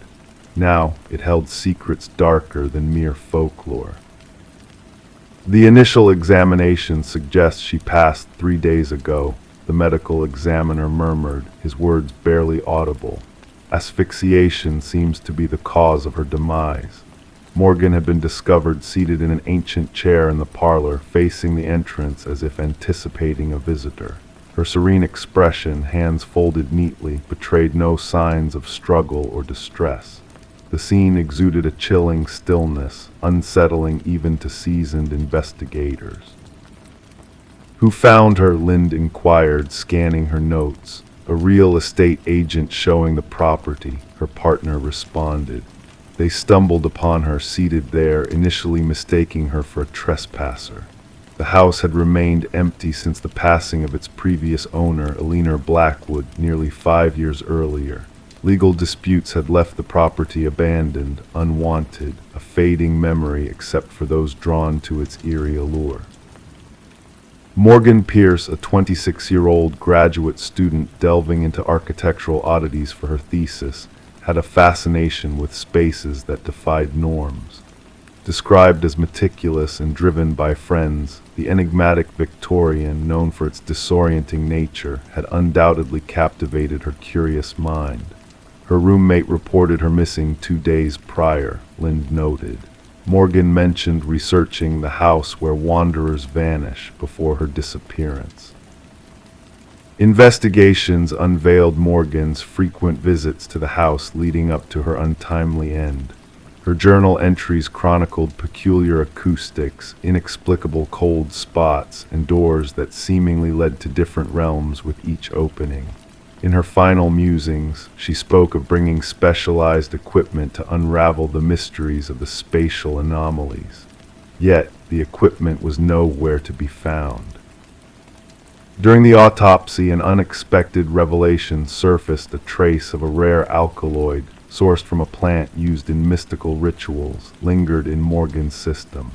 Though known to induce disorientation and vivid visions, the quantity detected was insufficient to be fatal.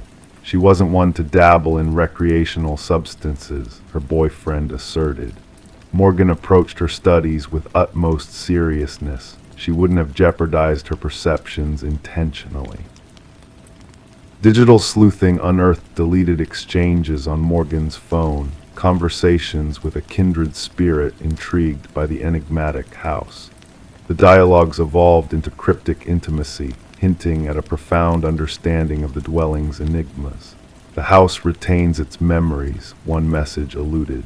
It yearns for revelation. The trail led investigators to Adam Reeves, an architectural scholar whose shared intrigue with Morgan had blossomed into a deep connection. Reeves, devastated by Morgan's demise, elucidated on the house's notorious reputation. The original designer wove optical illusions and deceptive perspectives into its structure, he revealed. It was meant to perplex and bewilder. Morgan believed there was a deeper truth hidden within beyond mere tricks of construction. Despite his genuine lament, Reeves possessed a solid alibi, captured on university symposium footage miles away during the estimated time of Morgan's passing. A breakthrough emerged from an unexpected source. Aliner Blackwood's grandson, residing overseas, disclosed a long-concealed family secret. "My grandmother wasn't the sole Blackwood to perish in that house," he confessed. "Others met their end there, always found in the parlor, always at peace." The family termed it the claiming. Generations-old journals revealed a grim pattern. Individuals spending time within the house eventually succumbed to what the family cryptically dubbed the influence. A secondary search of the premises unveiled a concealed chamber behind the parlor's hearth. Within lay Morgan's missing equipment and a collection of artifacts from diverse cultures, meticulously arranged in a sacred geometry. At its heart rested a weathered figurine, embodying a deity linked to liminal spaces, the thresholds between realities. Traces of the alkaloid found in Morgan's system were detected on the artifacts, deepening the mystery.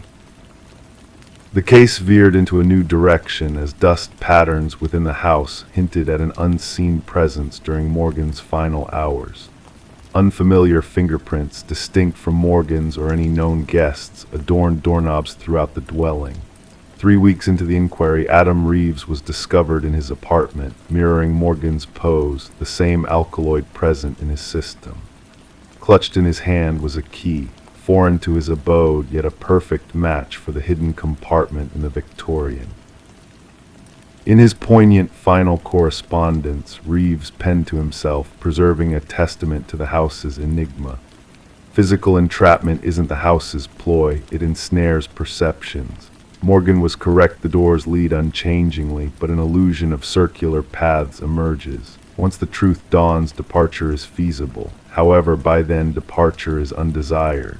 The case lingers open, shrouded in suspicion, labeled as ongoing inquiries into perplexing demises. The Victorian now stands condemned, barred from entry by authorities. Nonetheless, whispers persist of spectral lights flickering within on certain nights and of visitors who vanish into its depths. Some locals assert the house claims those who delve too deeply into its mysteries. Others speculate that Morgan and Reeves unearthed a potent, ancient force dwelling within the interstices of reality.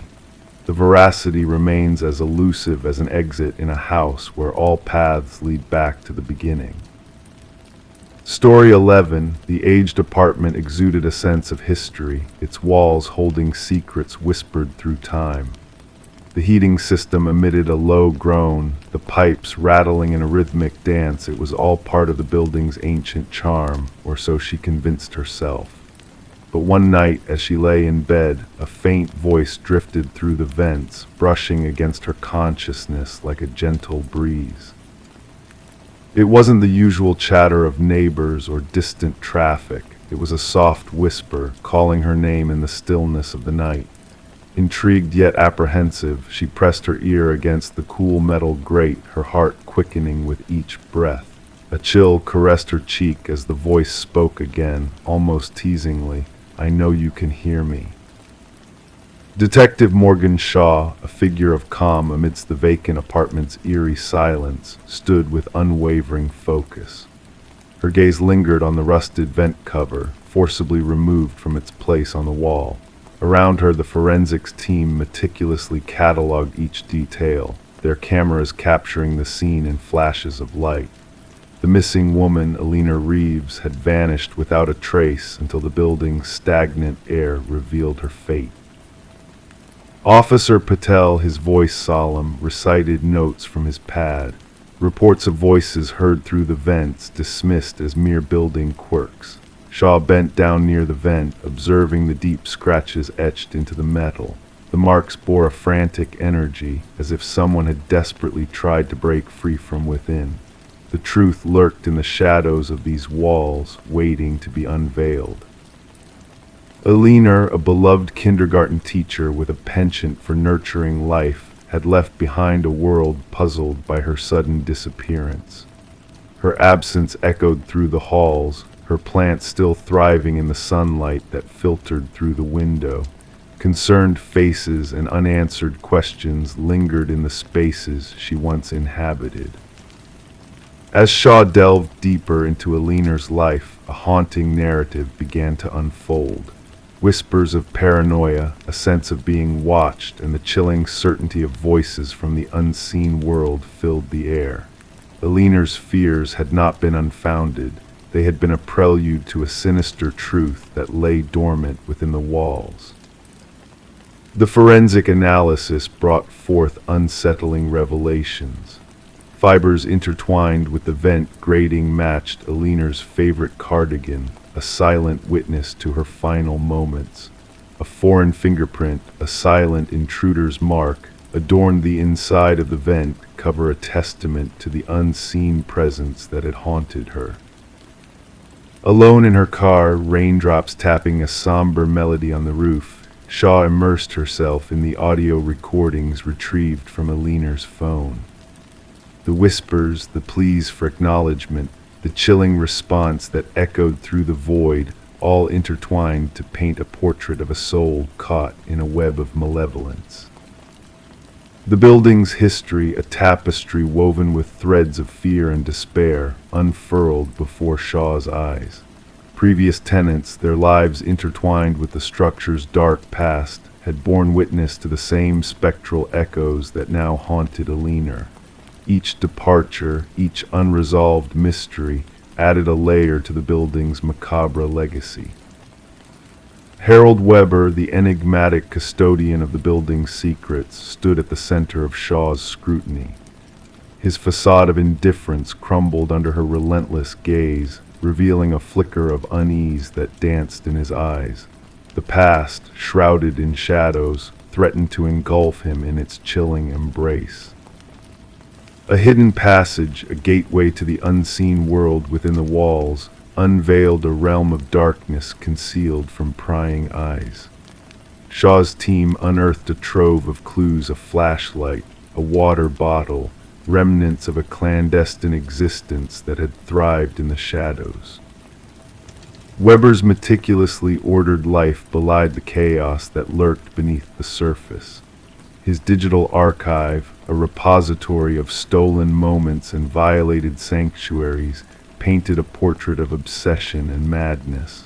The walls that sheltered him now bore witness to his darkest desires. The revelation of a storage unit, a vault of memories stolen from the unsuspecting, solidified Weber's descent into infamy.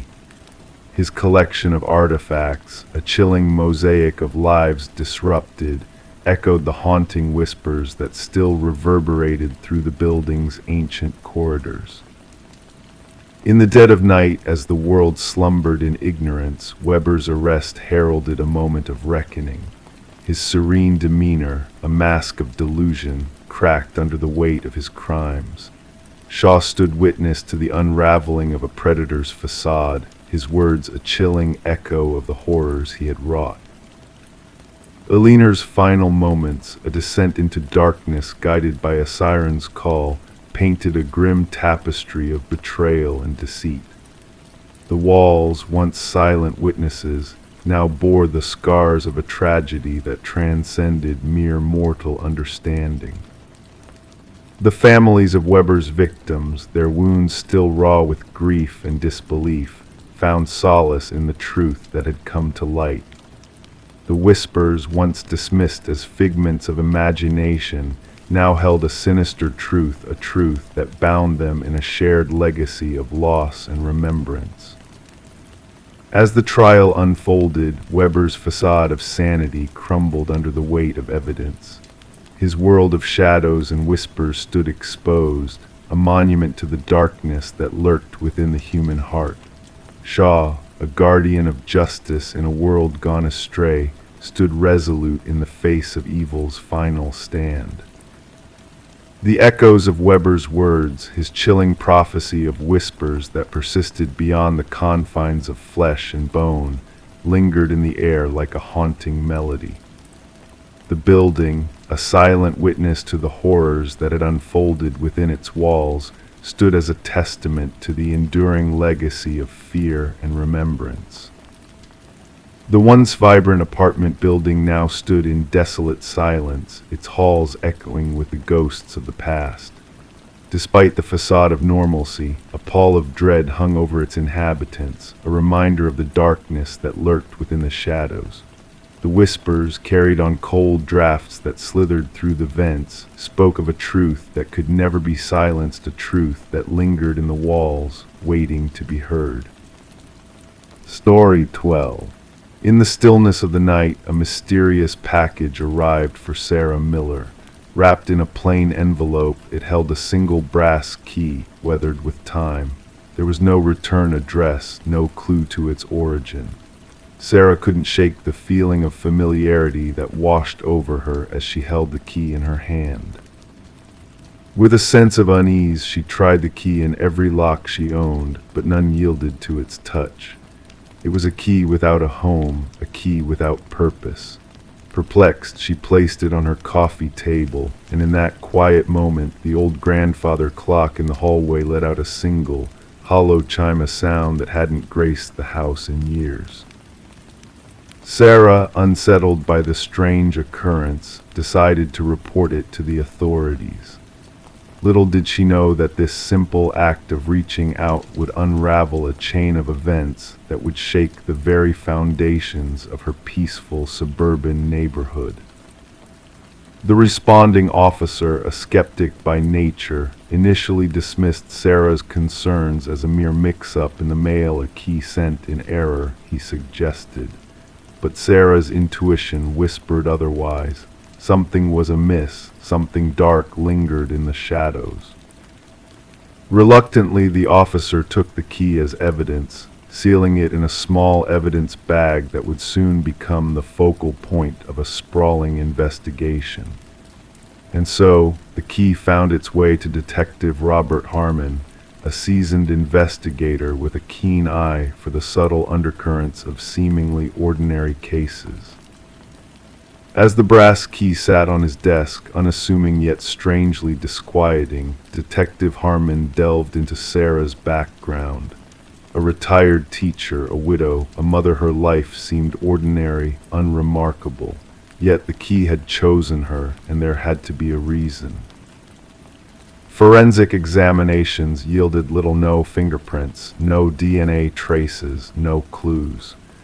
The key was a common schlage, worn with time, its secrets buried deep within its metal grooves. But fate took a turn when Detective Harmon decided to run the key's unique pattern through the department's database. A cold case resurfaced, a key matching the one in Sarah's possession, a key tied to a storage unit filled with horrors from the past. The original investigation had hit a dead end, the perpetrator elusive.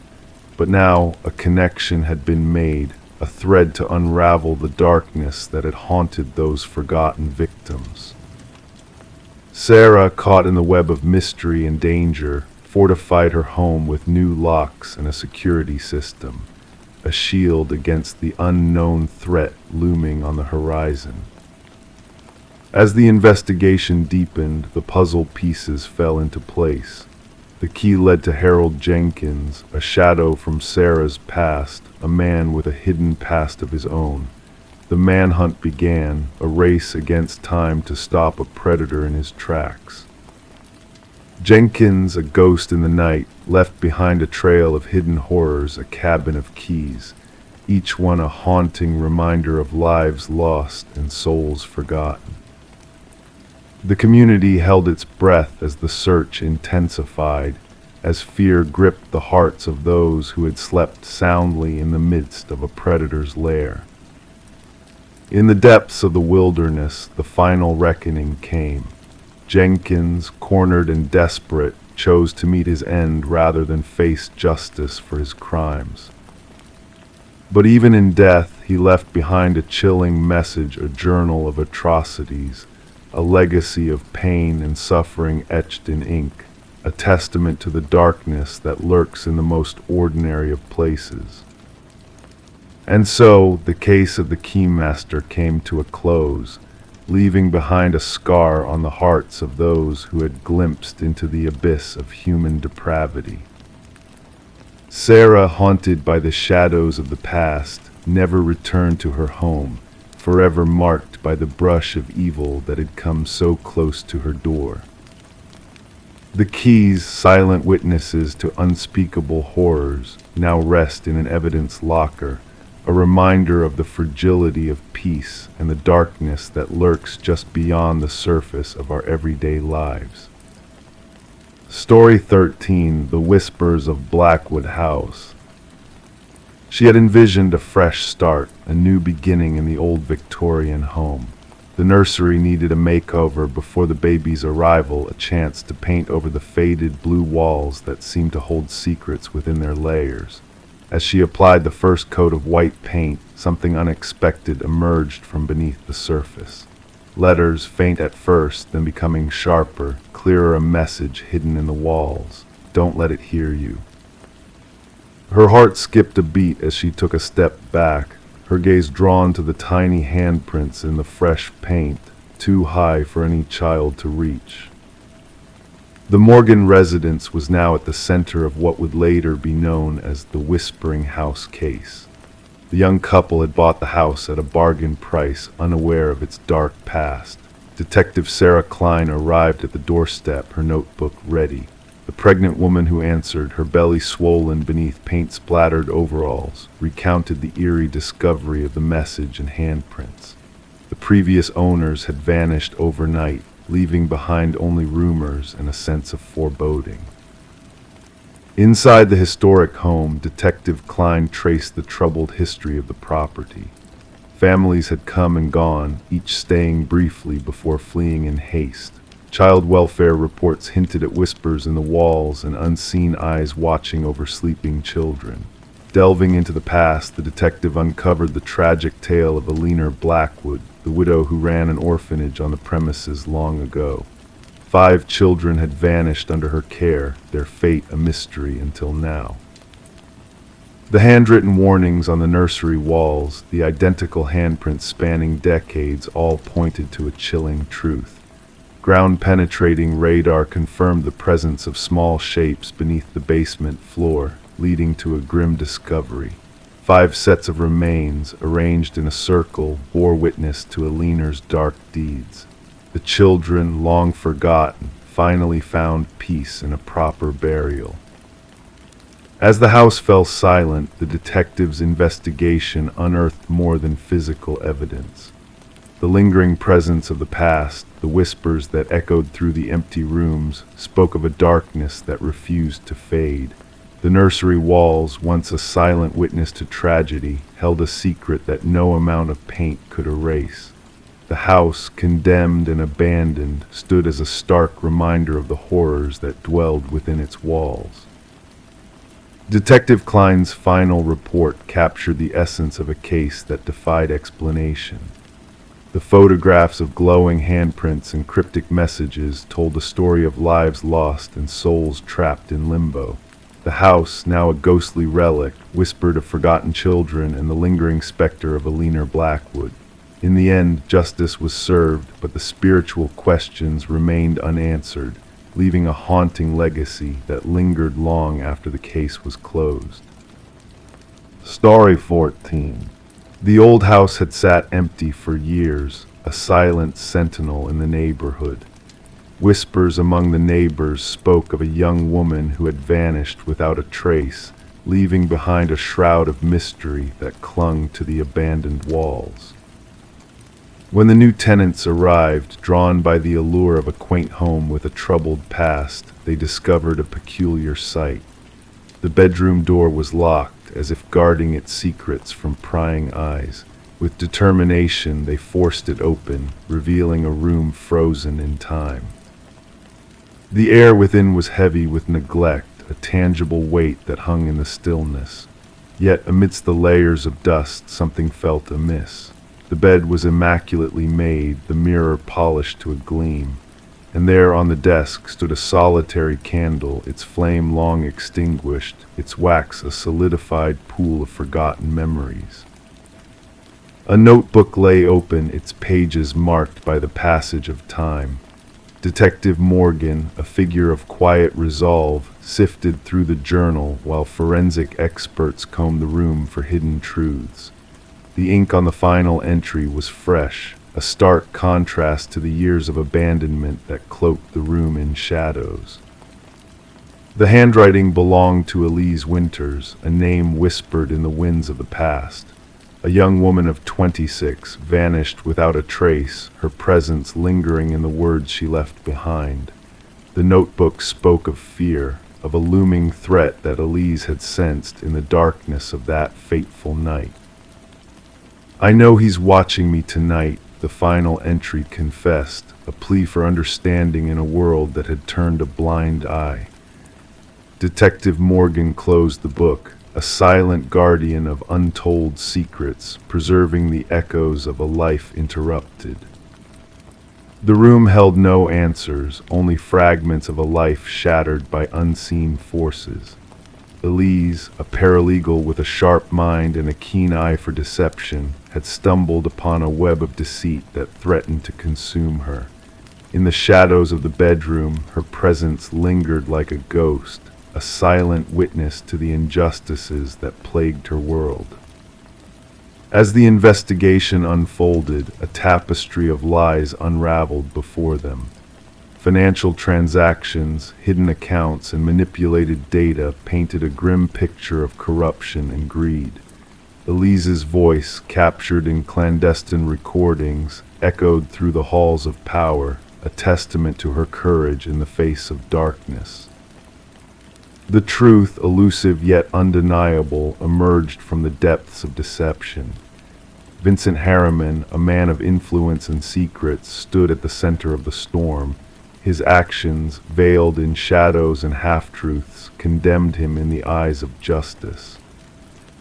The mystery of the locked room, a puzzle with pieces scattered across time, found its resolution in the most unexpected of places. Hidden passages, concealed truths, and a final confrontation between predator and prey unveiled the chilling reality that lay dormant for years. In the quiet of the courtroom, justice prevailed. Harriman's lies crumbled like a house of cards, revealing the darkness that had lurked beneath the surface. Elise, the voice silenced but not forgotten, found her vindication in the echoes of her own words. The house, a silent witness to the tumultuous events that had transpired within its walls, stood as a testament to the power of truth. Its windows remained dark, its halls empty, a haunting reminder of the price paid for seeking justice in a world riddled with corruption. And so the house stood as a beacon in the night, a whispered reminder of a young woman's courage and a man's downfall. In the stillness of the evening, a light flickered in the upstairs window, a ghostly presence that refused to be extinguished, a testament to the enduring legacy of Elise Winters, the woman who never truly left her room. Story 15, the hotel appeared worn, a relic of another era where guests merely passed through for a fleeting night's stay. The receptionist handed her the key with a knowing glance, caution in his voice as he softly murmured, "Avoid the final door on your left." Intrigue tugged at her, stirring a sense of curiosity within. That evening, navigating the dimly illuminated corridor, she halted before that ominous door. The handle chilled her fingertips upon contact. Superficially, the door blended in with the others until she pressed her ear against it. A faint, eerie breath escaped from the other side. Detective Morgan Reed rubbed her eyes, weariness evident, as she slipped beneath the yellow tape sealing off the crime scene. The metallic tang of blood assaulted her senses, a familiar scent that hung heavy in the air. Stains of crimson had tainted the threadbare carpet, rendering its once faded pattern nearly black. The room told a tale of contradictions: a spotless bathroom, an untouched bed, and the gruesome sight that lay between them. A young woman's lifeless form sprawled on the floor, her golden locks splayed like a halo. Her vacant gaze fixed on the ceiling, frozen in a semblance of shock or dread. Reed knelt by the victim, mindful not to disturb the evidence markers scattered around. "Third one this season," remarked the forensic technician, his tone devoid of emotion as he documented the scene with his camera. "Same as the others," Reed nodded in silent acknowledgement. The victim adorned in elegant attire, a stark contrast to the shabby motel surroundings. A designer handbag lay open, contents undisturbed. This was no robbery. A different motive drove this ruthless killer. The motel manager lingered anxiously at the threshold, his complexion pallid. "She checked in alone, paid in cash. I never imagined," his voice faltered. "The maid discovered her during cleaning." Reed surveyed the room once more. No signs of forced entry, no defensive wounds on the victim. She had willingly let her assailant in, or perhaps already knew them. Back at the precinct, Reed pinned up photos on the board. 3 women, strikingly similar, all found in rundown motels off the beaten path. Speculation swirled, the media fueling rumors of a serial predator on the loose. "Autopsy results are in," announced Detective Hayes, dropping a file on Reed's desk. "Death by manual strangulation. No DNA under the victim's nails. No signs of sexual assault." Reed furrowed her brow. This was personal, not merely predatory. Days melded together as the investigation delved deeper. Surveillance footage from the motel revealed nothing of note. The victim, identified as Elaine Werner, a meticulous financial analyst with no known enemies. Her friends painted a picture of a cautious, detail-oriented woman, unlikely to willingly choose such a lodging. A breakthrough arrived during Reed's interview with Werner's sister. She mentioned a man from work, her sister divulged, hands trembling around her cup. Secretive about him, she hinted he was married. Reed leaned in. "Did she give a name?" "Just C," the sister replied. The focus shifted to Werner's workplace. Colleagues described her as reserved, dedicated. None were aware of any personal entanglements. Yet a business card tucked in her desk revealed a connection. Charles Emerson, Senior Vice President. Emerson exuded composure during questioning, concerned, cooperative, distanced. His alibi airtight, dining with his wife and friends, but a flicker in his gaze unsettled Reed. "Did you have a personal relationship with Elaine Werner?" she inquired casually. A fleeting change in Emerson's demeanor betrayed him. Strictly professional. Forensics later matched partial prints from Werner's handbag to Emerson. When confronted, his facade crumbled. "We had an affair, but it ended. She threatened to expose me to my wife," he confessed. "Enough to kill her?" Reed probed. Emerson's steely resolve wavered. "I never set foot in that motel." Contrary evidence emerged. A credit card transaction for the adjacent room, paid with a corporate card linked to his company. A hidden camera discovered in that room exposed his sinister scheme. Fibers from his suit matched those on Werner's body. His DNA found on a glass in her room. His home computer harbored recordings of prior victims. A chilling pattern emerged. Emerson targeted women resembling his wife in her youth, luring them to specific motels, always selecting the room beside the last door on the left. outfitted with surveillance gear. He recorded their encounters, then returned to erase the evidence, the women themselves. In the interrogation room, Emerson's faade crumbled. "They threatened everything," he murmured. "My reputation, my marriage, my life." The trial unfolded swiftly, a gripping spectacle in the sterile courtroom.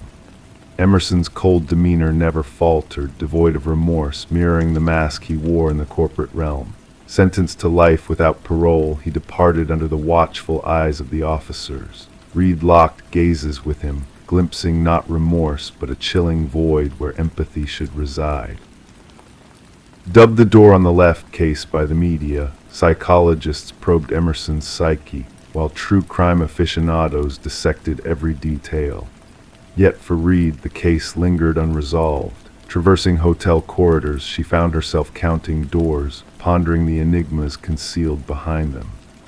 In the evidence vault, 3 identical hotel keys lay tagged and cataloged, a tangible reminder that some doors once opened can never be shut. Story 16, the town always had a way of keeping secrets, and one of the most mysterious was the house hidden at the edge of the woods.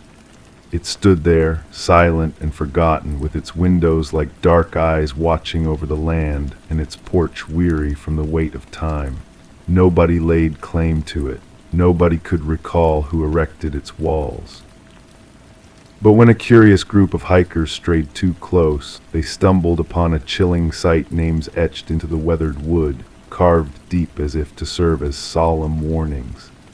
At the very bottom of this eerie list, fresh and untouched by the passage of time, was a name that none of them recognized, until in a hushed voice one of them shuddered and whispered, "That's my name." When the call came in, it was late in the night. The dispatch categorized it as a routine trespassing incident. The voice at the other end belonged to Mason Wright, the leader of the hiking group who had come across his own name carved into the abandoned dwelling. The responding officers anticipated nothing more than a case of juvenile mischief, perhaps a prank gone awry among friends. Yet, what awaited them defied all logic. Detective Sarah Keller arrived as the darkness of the forest began to cloak everything in its embrace. Her flashlight pierced through the shadows, revealing the aged front of the structure. The names, 27 in total, ran down the eastern wall. Some faded into obscurity with time, while others remained sharp and defined as if freshly carved. And there at the very end was Mason Wright, the cut still fragrant with the scent of sawdust. "I've never set foot here before," Mason insisted, his breath visible in the chilly air. "I can't fathom how anyone would know my name." Thus commenced the inquiry, with thorough background checks conducted on each name inscribed on the wall. The findings sent shivers down the spines of the detective team. Every name belonged to an individual who had vanished without a trace over the past 40 years. Some cases had turned cold, while others remained open, but all shared a haunting similarity: the individuals had disappeared while hiking solo. Forensic experts meticulously documented each carving, noting the differing depths, techniques, and weathering effects. The oldest name, Rebecca Hansen, correlated with a missing persons case dating back 37 years. Reports recounted a young woman who ventured into these very woods and never returned, leaving behind only a lone hiking boot by a babbling stream. Detective Keller delved into Mason's background extensively, yet his narrative remained unwavering. He had no ties to the area beyond this particular hiking excursion with 4 college buddies. They had chosen the trail randomly, guided solely by an online recommendation. No connections surfaced linking him to any of the other names adorning the wall. The focus of the investigation then shifted to Mason's companions. Emily Chen, the group's photographer, provided snapshots captured during their hike. Upon scrutinizing the images, analysts stumbled upon a disconcerting detail: a blurry figure lurking in the backdrop of 3 separate photographs. This spectral shape, reminiscent of a tall, slender man, always seemed partially obscured by the trees. "We would have remembered seeing someone else on the trail," Emily asserted. Detective Keller sanctioned a search of the house's interior.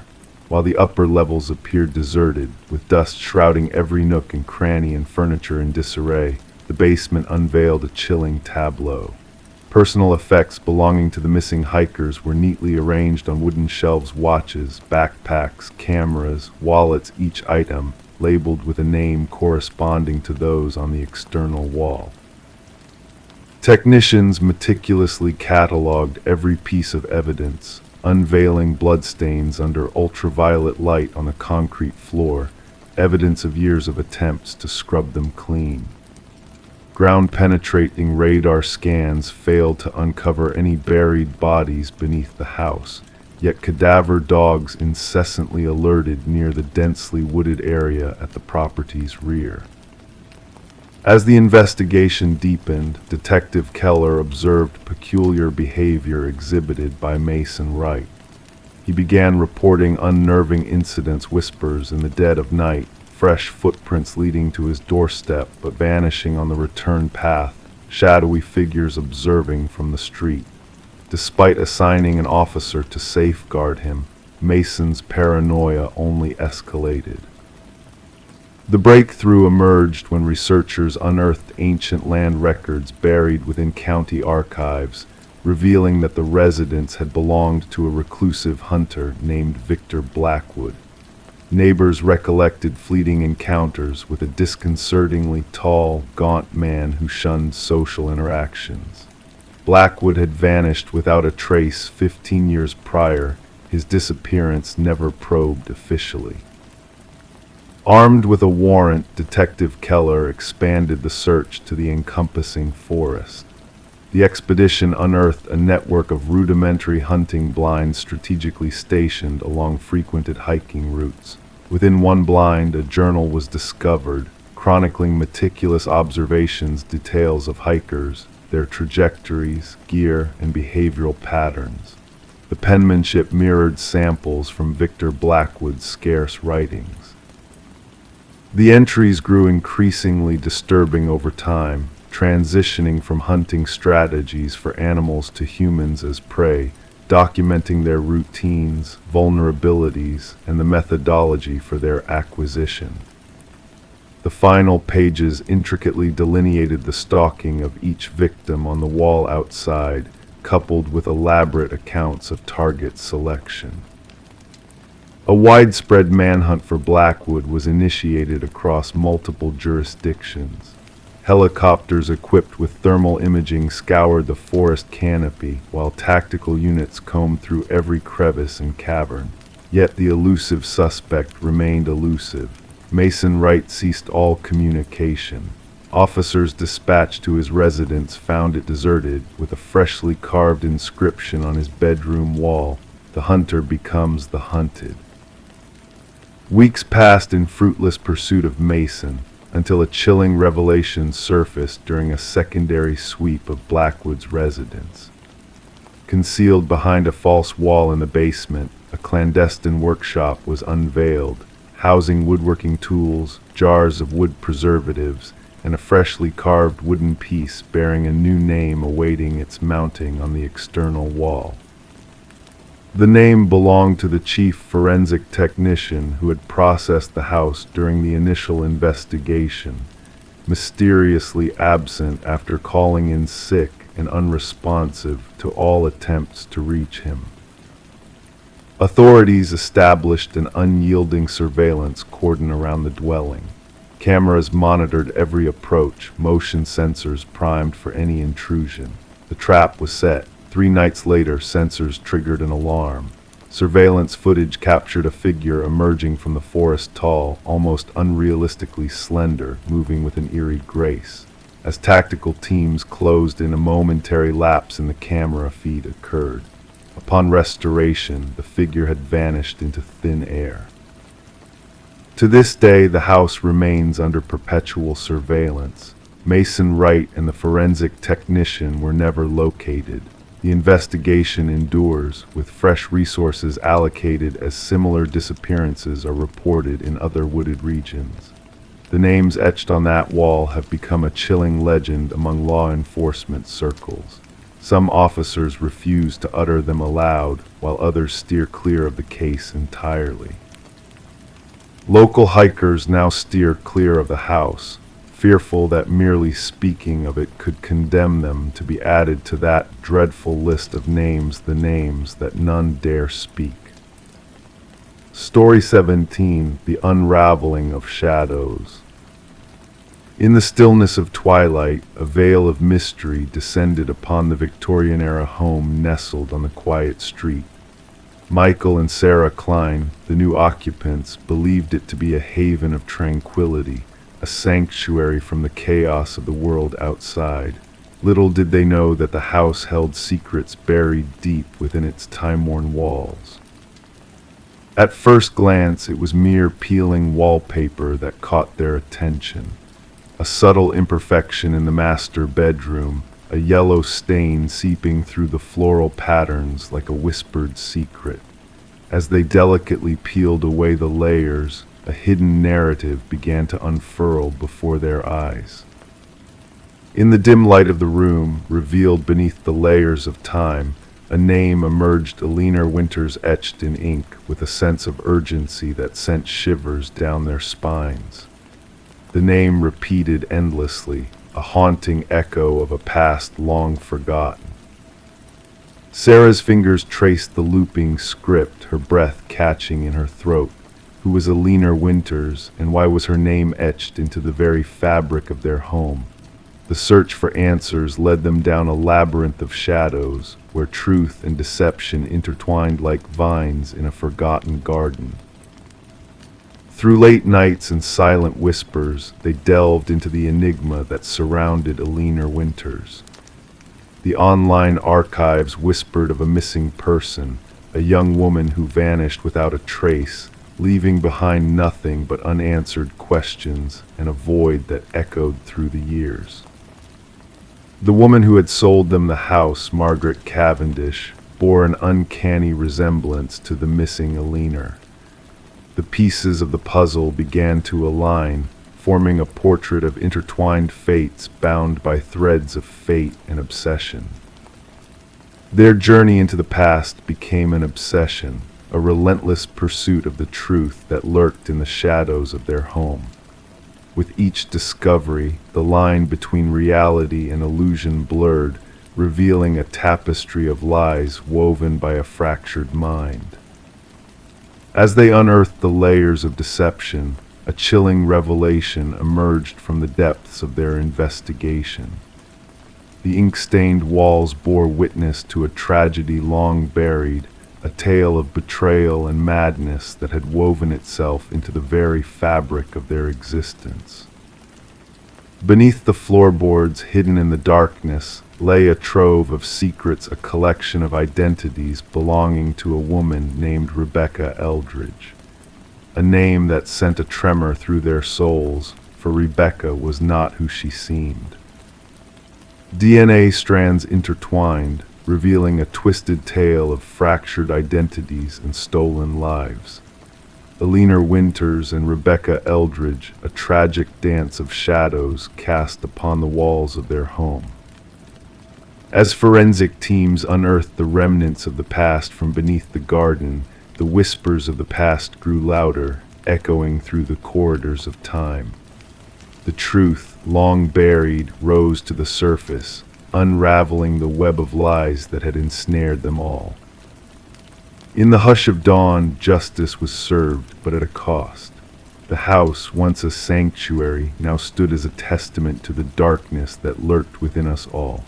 The walls themselves bore witness to a tale of madness and despair, a story that would linger in the shadows long after the last echoes of the night had faded away. Story 18. The tale began with the new homeowners, who brushed off the crackling of the old intercom system as a mere quirk, a relic of yesteryears, forgotten but still present, lurking in the shadows of the Victorian manor they now called home. Daniel and Meredith Parker, drawn to the property by its historical charm and modern renovations, soon found themselves entangled in a mystery that defied time. Late one night, curiosity got the best of Daniel, prompting him to press the intercom button. A whisper, faint yet chilling, crackled through the speaker, asking, "Why did you come back?" Startled, he recoiled, his hands trembling. His wife, standing behind him, denied ever uttering those words, her voice barely above a whisper. The grandeur of the manor, nestled amidst ancient oak trees, held secrets within its walls. The intercom system, a relic of the past, became a conduit for voices long silenced. When Detective Sarah Reeves arrived at the property in response to a call about a possible break-in, she sensed there was more to the story than met the eye. Daniel, his complexion pale in the dim light, recounted how the whispers had started as mere static, evolving into coherent sentences that haunted their nights. In the living room, Meredith clutched a mug, her gaze fixed on a point beyond the walls. Without preamble, she revealed the discovery behind the kitchen pantry wall, a small journal belonging to a woman named Alina, filled with fearful entries hinting at a dark truth. The journal led to a revelation of the past, unraveling the fate of Vincent and Alina Blackwood, the previous owners of the manor. Vincent's sinister actions, concealed for decades, came to light with the discovery of human remains buried beneath the garden shed. Alina's skeletal remains bore witness to a tragic end, her wedding band a silent testament to a love twisted by betrayal. Vincent's confession, delivered with an unsettling calmness, exposed the depths of his deception and the lengths he had gone to silence Alina's voice. The trial, swift and damning, brought justice for Alina at last. Daniel and Meredith, unable to bear the weight of the house's history, departed, leaving behind a garden restored in Alina's memory. As the intercom system was dismantled by new owners, whispers lingered in the air, a ghostly reminder of the past. Detective Reeves, closing the file on the Blackwood case, pondered how the house itself had woven a tale of retribution, echoing across time. Known as the house that answered back among law enforcement circles, it stood as a testament to the enduring power of voices silenced but not forgotten. On her nightly drive past the manor, Detective Reeves would slow down, the window cracked open, listening for echoes of the past carried on the breeze. The house had found its voice, a whisper in the night, a haunting lullaby that spoke of secrets buried deep within its walls. And as the darkness enveloped the manor, it whispered a promise of restful slumber, cradling its inhabitants in a mysterious embrace. Story 19. The worn envelope sat on the detective's desk, its edges tinged with age, yet the stamp gleamed like new, a recent journey marked by its ink.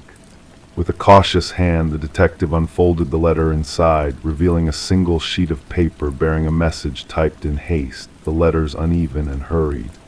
"I am sorry for what I did," the words whispered from the page. A faint dampness clung to the paper, carrying with it a scent of iron that lingered in the air. It was only upon closer inspection that the detective's eyes caught the reddish smear along the bottom edge, a sinister mark that was not made by ink. Detective Sarah Morgan, with her skilled precision, placed the letter into an evidence bag, her gloved hands knowing the delicate dance of handling such evidence. The forensics team had confirmed her suspicions. The reddish stain was indeed human blood, its DNA a chilling match to an unsolved homicide case that had shadowed the department for years. The victim, a young journalist named Rebecca Warren, had been discovered in her apartment, her body bearing the cruel wounds of multiple stabbings. Her laptop gone, her notes scattered, hinting at a connection between the attack and the story she had been investigating. Despite tireless efforts, the case had grown cold, slipping through their fingers like smoke. And then, like a ghostly whisper, the letter arrived at the precinct, addressed simply to the Homicide Division. Few fingerprints lingered on the paper and envelope, only faint smudges hinting that the sender had taken care to wear gloves. But the postmark offered a glimmer of hope, a thread to pull on in the tangled web of this mystery. Gathering her team in the dimly lit briefing room, Detective Morgan pinned the image of the letter at the heart of their investigation board, a silent plea for answers. "This changes everything," she murmured to the room, the weight of the unsolved case heavy in the air. "Our killer shows remorse." Detective James Chen, her steadfast partner in this dark dance, studied the letter with a furrowed brow. "Or perhaps it's a facade," he offered, his voice a whisper of doubt. "A clever ruse to play with our minds." The forensics team delved into the unique impression patterns left by the typewriter, a relic from a bygone era, its model long forgotten in the passage of time. Rare, but not impossible to track down. They cast their net wide, reaching out to antique shops and collectors, chasing shadows in search of the elusive truth. As the investigation gained momentum, they unraveled the threads of Rebecca's life, her pursuit of truth and justice laid bare. Her editor painted a portrait of a woman unyielding in her quest to expose corruption, her latest investigation delving into the murky waters of a wealthy family entwined with local politics, a family torn asunder by greed and secrets buried deep. Interviewing Rebecca's boyfriend, Michael Barnes, revealed cracks in his facade, subtle shifts in his demeanor that whispered of hidden truths. Rebecca spoke of being followed, he confessed, eyes haunted by the memories. "I brushed it off as paranoia. I should have listened." As the detectives pursued this new light, a second letter arrived, bearing the same chilling marks of typewritten confession and blood. The message within spoke of secrets too dark to remain buried, of truths that begged to be brought into the light. Their journey led them to the mansion of the deceased patriarch, where they confronted the eldest son, Richard, a man cloaked in shadows and half-truths. His collection of antiques held secrets of its own, vintage typewriters whispering tales of deceit and betrayal. A breakthrough came when microscopic fibers on the envelopes pointed to custom stationery belonging to the family's youngest daughter, Eleanor. And in that revelation, the tapestry of deceit began to unravel, revealing the hand that had penned those ominous letters. A search of Richard's home unearthed a hidden chamber, a shrine to Rebecca's demise, a macabre collection of evidence pointing to his guilt. And with each piece laid bare, the truth emerged, stark and unyielding. The final act played out in a courtroom, where the weight of justice bore down upon the accused. Michael's confession, Eleanor's damning evidence, and the haunting words captured on tape sealed Richard's fate. The jury's verdict rang clear and true, a reckoning for a man consumed by greed and malice. As Richard was led away, his fate sealed in handcuffs, Detective Morgan sought out Rebecca's grieving parents in the quiet of the courtroom. No words could heal their wounds, but the closure brought by the verdict offered a sliver of solace in the darkness. The blood-stained letters, now silent witnesses to a tale of tragedy and justice, remained in evidence storage, a reminder that even the most carefully woven lies can unravel in the face of truth. And so, the case of Rebecca Warren echoed through the halls of the precinct, a haunting reminder that guilt, whether genuine or feigned, will always find a way to mark the souls of the wicked. Story 20. In the heart of the city, there was a quaint coffee shop that held secrets as deep as the blackest night. For years, a mysterious man frequented this place, his presence as constant as the rising sun. He was a ghost in plain sight, known by the barista's smile and the creak of his usual chair, yet his true identity remained a mystery veiled in shadows. One fateful day, the man failed to grace the coffee shop with his enigmatic presence. Concerned murmurs fluttered through the air like leaves in the wind, and the stillness of his absence echoed louder than any spoken word. When the authorities delved into his customary spot, a wallet left behind whispered tales of intrigue. Inside lay a driver's license bearing a face but devoid of a name or address, a blank canvas where a life story should have been painted. Detective Sarah Mercer, a seeker of truths in a world of illusions, delved into the enigma that surrounded the man now dubbed John Doe. Surveillance footage revealed an ordinary man in appearance, clad in a navy coat and carrying a worn messenger bag. Yet his vanishing act defied all logic and reason. He had entered, he had sat, but he had never departed. As Mercer scrutinized the footage, a chilling realization crept through her veins like icy tendrils. The man had dissolved into the ether, leaving behind a haunting mystery that refused to be unraveled.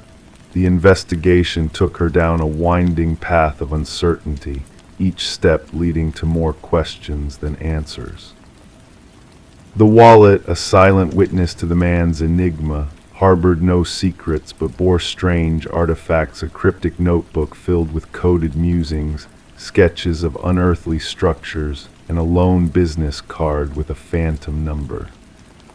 Attempts to decipher the notebook's contents proved futile, its pages a labyrinth of mysteries that defied comprehension. The coffee shop's patrons, witnesses to the man's silent presence, offered little insight into his world. He was a lone figure, a solitary soul lost in his thoughts and the scribbles of his elusive notebook. His existence seemed confined to the realm of that coffee-scented haven, a ghostly specter haunting the edges of reality. As Mercer delved deeper into the shadows cast by the man who didn't exist, a peculiar anomaly danced before her eyes. The security footage flickered each time he crossed the threshold, a subtle tremor in the fabric of time itself. Her instincts whispered of hidden truths waiting to be unveiled, of mysteries woven into the very fabric of reality. A mirror, ancient and ornate, stood sentinel between worlds within the coffee shop's walls. Its reflective surface held more than mere images, it held secrets, whispered tales of a man lost in the liminal spaces of existence. Mercer, drawn to the mirror like a moth to a flame, felt a strange warmth emanating from its glassy depths, a sensation of otherworldly allure. When the mirror was pried from its place, a hidden chamber revealed itself, a sanctuary of forgotten wallets and a journal chronicling a life lost to the shadows of time. The man, known as John Doe, left behind a trail of breadcrumbs leading to a truth stranger than fiction, a truth that defied the laws of nature and reason. The journal spoke of experiments in temporal manipulation and reality bending, of a man seeking to transcend the boundaries of existence itself. Mercer's mind reeled at the implications, at the sheer audacity of a soul caught between worlds, a wanderer in the vast expanse of the unknown. With the guidance of an elderly physicist, the pieces of the puzzle fell into place, revealing a man named Daniel Weston, a brilliant mind lost to the mists of parallel realities and quantum mirrors. His quest for understanding had led him to the coffee shop, a nexus of worlds where the boundaries between truth and illusion blurred into infinity. As Mercer uncovered the final pieces of the puzzle, a revelation shimmered before her eyes like a mirage in the desert. In the shattered remnants of the mirror, a final message etched in ghostly script warned of closed windows and forbidden paths. The experiment was over, the man who didn't exist fading into the mists of legend and lore. The coffee shop, a haven of mysteries and shadows, closed its doors to the world, its secrets buried beneath the rubble of forgotten dreams. Daniel Weston's fate remained a whisper on the wind, a haunting melody lost to the annals of time. And Detective Mercer, haunted by the echoes of a life unlived, found solace in the pages of a notebook that mirrored Weston's own, a testament to a truth that defied comprehension. As night descended upon the city, casting shadows long and deep, the legacy of the man who didn't exist lingered in the air like a half-remembered dream. And in the stillness of the night, the echoes of a forgotten experiment whispered through the empty streets, a tale of a man lost to the mysteries of existence itself. Story 21. The realtor's listing made no mention of a basement. The blueprints, carefully examined, revealed no trace of it. Yet as the family peeled back the worn carpet, a hidden door emerged, its handle coated in rust and weighty with time. Together they wrestled it open, unveiling a rush of musty air heavy with the essence of damp earth. Descending steps disappeared into darkness, beckoning them to explore.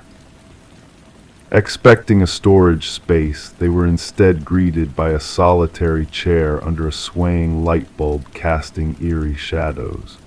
And lining the wall behind it, a series of photographs depicting them.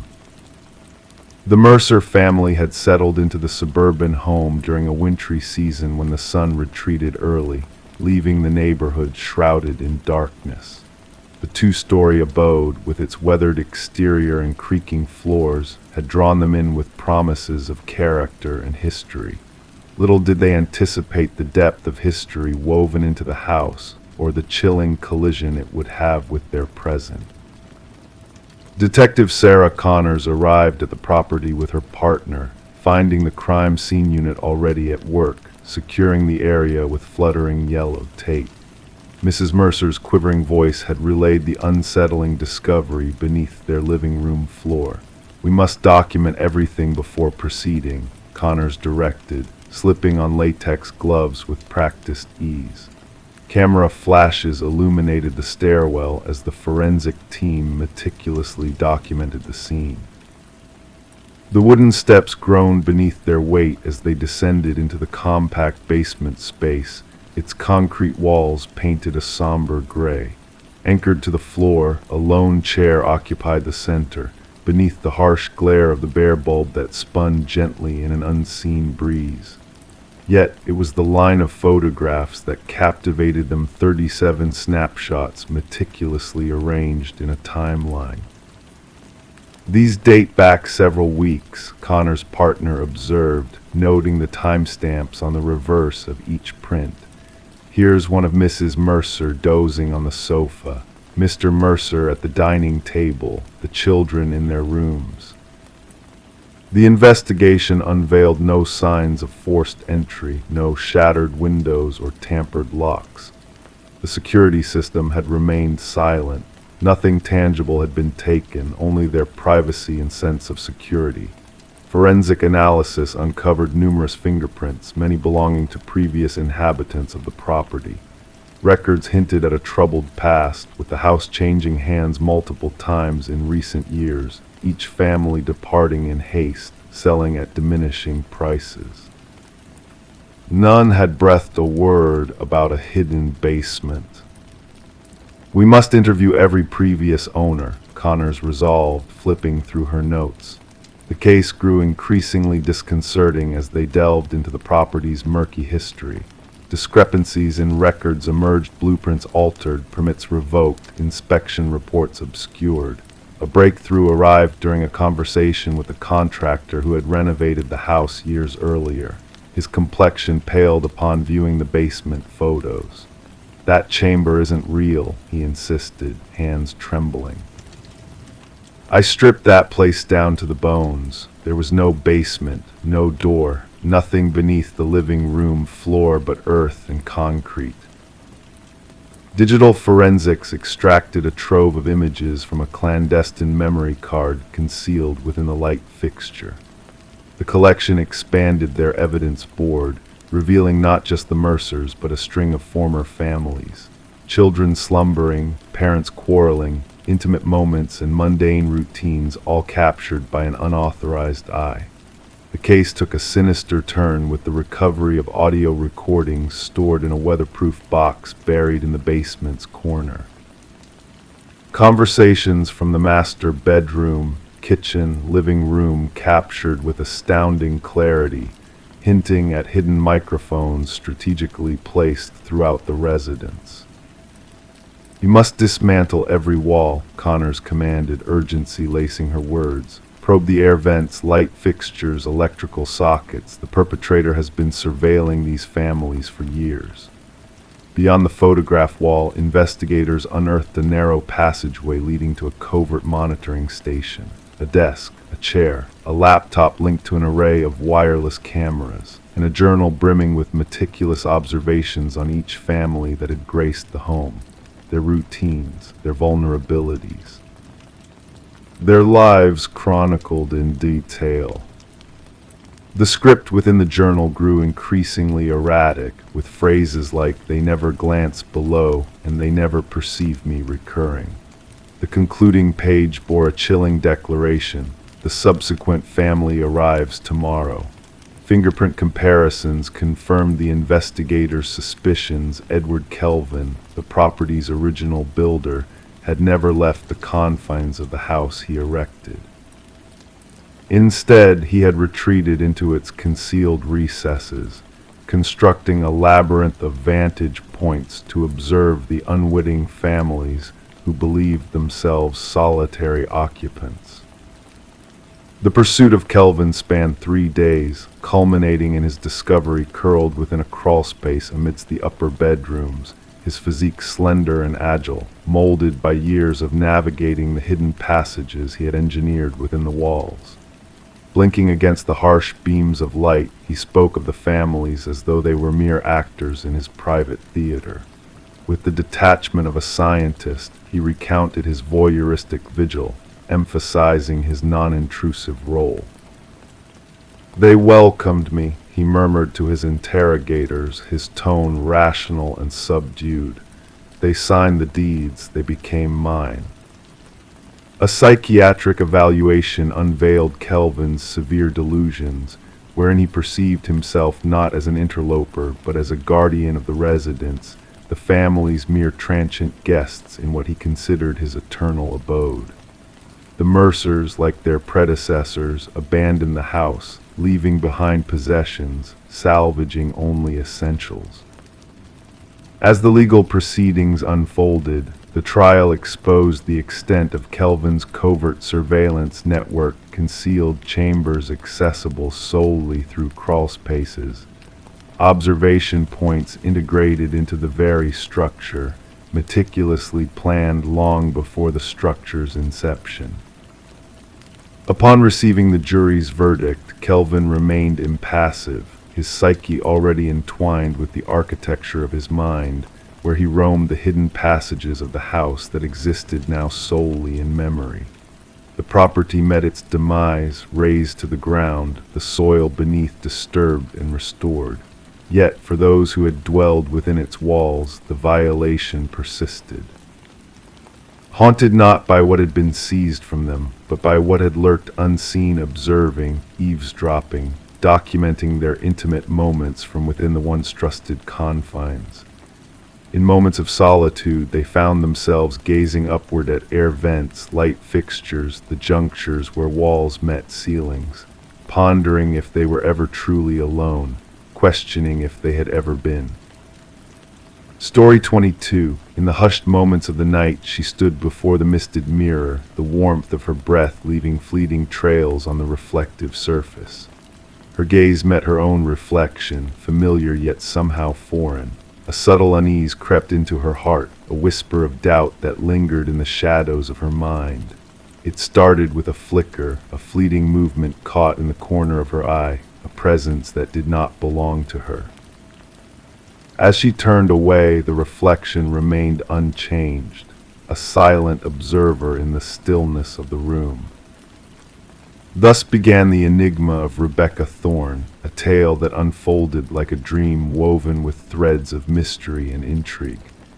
Nestled in a tranquil suburb, Rebecca led a solitary life in her modest abode, a woman of order and routine, known to her neighbors as a creature of habit, a recluse veiled in politeness. Her days were bound by the meticulous patterns of a data analyst, a life governed by precision and predictability. Little did anyone foresee that she would be thrust into the heart of an enigmatic enigma that would grip the community in a shroud of bewilderment for years to come. The first signs were subtle, mere whispers in the symphony of her existence. Objects shifted in her home, displaced yet not missing a coffee mug on a different shelf, books rearranged, her toothbrush out of place. At first, she brushed off these anomalies as mere lapses of memory, the byproduct of long hours spent in the sterile glow of artificial lights, lost in the labyrinth of endless spreadsheets. It was not until the weight of these disturbances bore down upon her weary shoulders that Rebecca sought solace in the arms of authority. Detective Marion Shaw was the harbinger of clarity in the fog of uncertainty, her presence a beacon of reason in the dimness of confusion. Initially, the reports of these peculiar events garnered little more than a passing glance, deemed more suited to the realm of psychology than the realm of law. No broken locks, no missing valuables, just a sense of disquiet that lingered in the air, a shadow dancing at the edge of perception. But it was the incident in the sanctum of her bathroom that shattered the fragile veil of normalcy. The mirror became a gateway to the unknown, a portal through which the boundaries of reality blurred. Rebecca recounted the tale with a tremor in her voice, the tale of a reflection that moved of its own volition, of eyes that watched even in solitude. And there, in the grainy tapestry of surveillance, lay the truth that defied all reason and intruder, a doppelganger, slipping into her domain with a familiarity that sent a chill down the spines of seasoned investigators. The path of inquiry deepened, a labyrinth of clues that led to dead ends and cryptic revelations. Fingers traced over surfaces, seeking answers that remained elusive. Neighbors spoke of mundane sightings, the ebb and flow of a life unremarkable. Yet in the heart of the storm, a name surfaced: Lily Winters, an ex-colleague with a shadowed past, a figure intertwined with the tapestry of Rebecca's unraveling reality. As the pieces fell into place, the truth emerged like a specter from the darkness. Lily's abode revealed a chamber of echoes, a shrine to Rebecca's essence. Photographs adorned the walls, a silent testament to an obsession unbound. Every detail meticulously replicated, every nuance of Rebecca's existence captured in a web of madness. The line between reality and illusion blurred as Lily's yearning for identity consumed her, driving her to the brink of oblivion. And when the hour of reckoning came, Lily eluded the grasp of justice, slipping through the fingers of authority like a wraith in the night. Rebecca, marked by the touch of fear, sought refuge in the shelter of anonymity, a ghost in the shadows of her former life. The echoes of Lily's presence lingered, a phantom haunting the corridors of memory. The tale remains etched in the annals of the unknown, a riddle unsolved, a mystery unresolved. Lily Winters roams free, a shadow in the realm of the living. Rebecca Thorne, a phantom of her former self, finds solace in the embrace of obscurity. And Detective Shaw, keeper of secrets, gazes upon the visages of two women locked in a timeless dance of resemblance and divergence, a reminder of the fragility of identity and the enigma of the self. In the stillness of the night, she whispers to the winds, "Beware the mirror's gaze, for within its depths lies the reflection of our truest selves, veiled in the mysteries of the unknown." Story 23. Once upon a time, there was a mysterious phone call that shook the tranquility of an abandoned house. It all began with a pocket dial, just static and muffled sounds that would have been easily dismissed by the operator if not for the unexpected voice that cut through the chaos. A woman's frantic whisper broke through the static, uttering only a few haunting words: "He's here." And then silence engulfed the line. The number traced back to an empty house, a place long forgotten and left to decay for years. There were no signs of forced entry, no disturbances to indicate recent activity. In the dust-covered kitchen of the abandoned house, an eerie sight awaited the investigators: a phone sitting on the counter, its screen ominously glowing as if beckoning attention. The call had been made just minutes ago, yet the house bore the solitude of years of neglect. Detective Morgan Reed found herself pressing the playback button repeatedly, each time being met with the chilling whisper that seemed to linger in the air: desperate, terrified, and utterly impossible. The abandoned property had once belonged to the Sullivan family before tragedy struck, forcing them to relocate following a devastating house fire that ravaged the West Wing. The caretaker of the property swore that nobody had set foot in the house for years. Yet there they stood, faced with the enigma of a call made from a dead woman's phone within the walls of an abandoned dwelling. The phone sat on the counter, surrounded by undisturbed dust, almost as if it had materialized out of thin air. Despite thorough forensic examination, the evidence yielded more questions than answers. No fingerprints could be recovered from the device, only vague smudges that defied identification. No footprints led to or from the house, and all entry points remained securely sealed.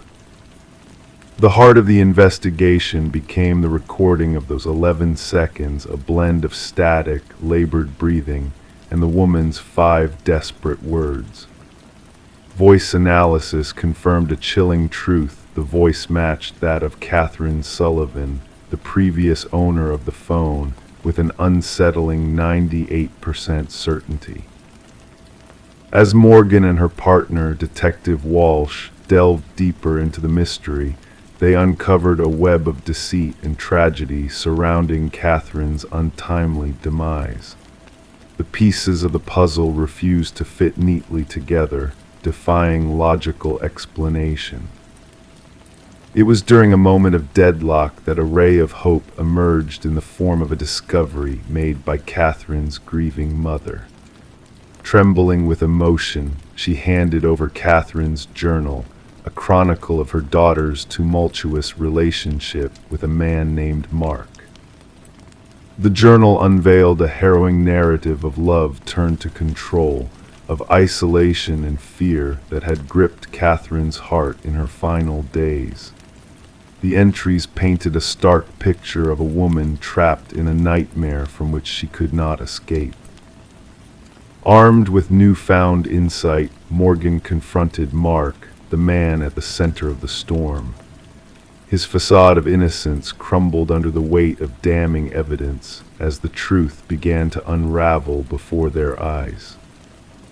A chilling revelation surfaced when a buried phone belonging to Catherine was unearthed near the site of her supposed accident. Forensic analysis of the device unveiled a sinister truth, a tale of manipulation and violence carefully concealed beneath the guise of tragedy. Mark's meticulously orchestrated facade crumbled under the weight of irrefutable evidence, exposing his heinous crimes to the light of justice. His twisted game of deception and manipulation came to a crashing halt as the truth emerged from the shadows. In the end, justice prevailed not through supernatural means, but through the unwavering voice of a victim silenced too soon. Catherine's story, etched in ink and whispered through the echoes of time, served as a stark reminder that even in the darkest of nights, the truth will always find a way to shine through. And so, the phone from the abandoned house now rests in an evidence locker, its silent presence a testament to the resilience of those who refuse to be forgotten. The echoes of Catherine's voice linger in the air, a reminder that even in death, her spirit remains unbroken. Story 24.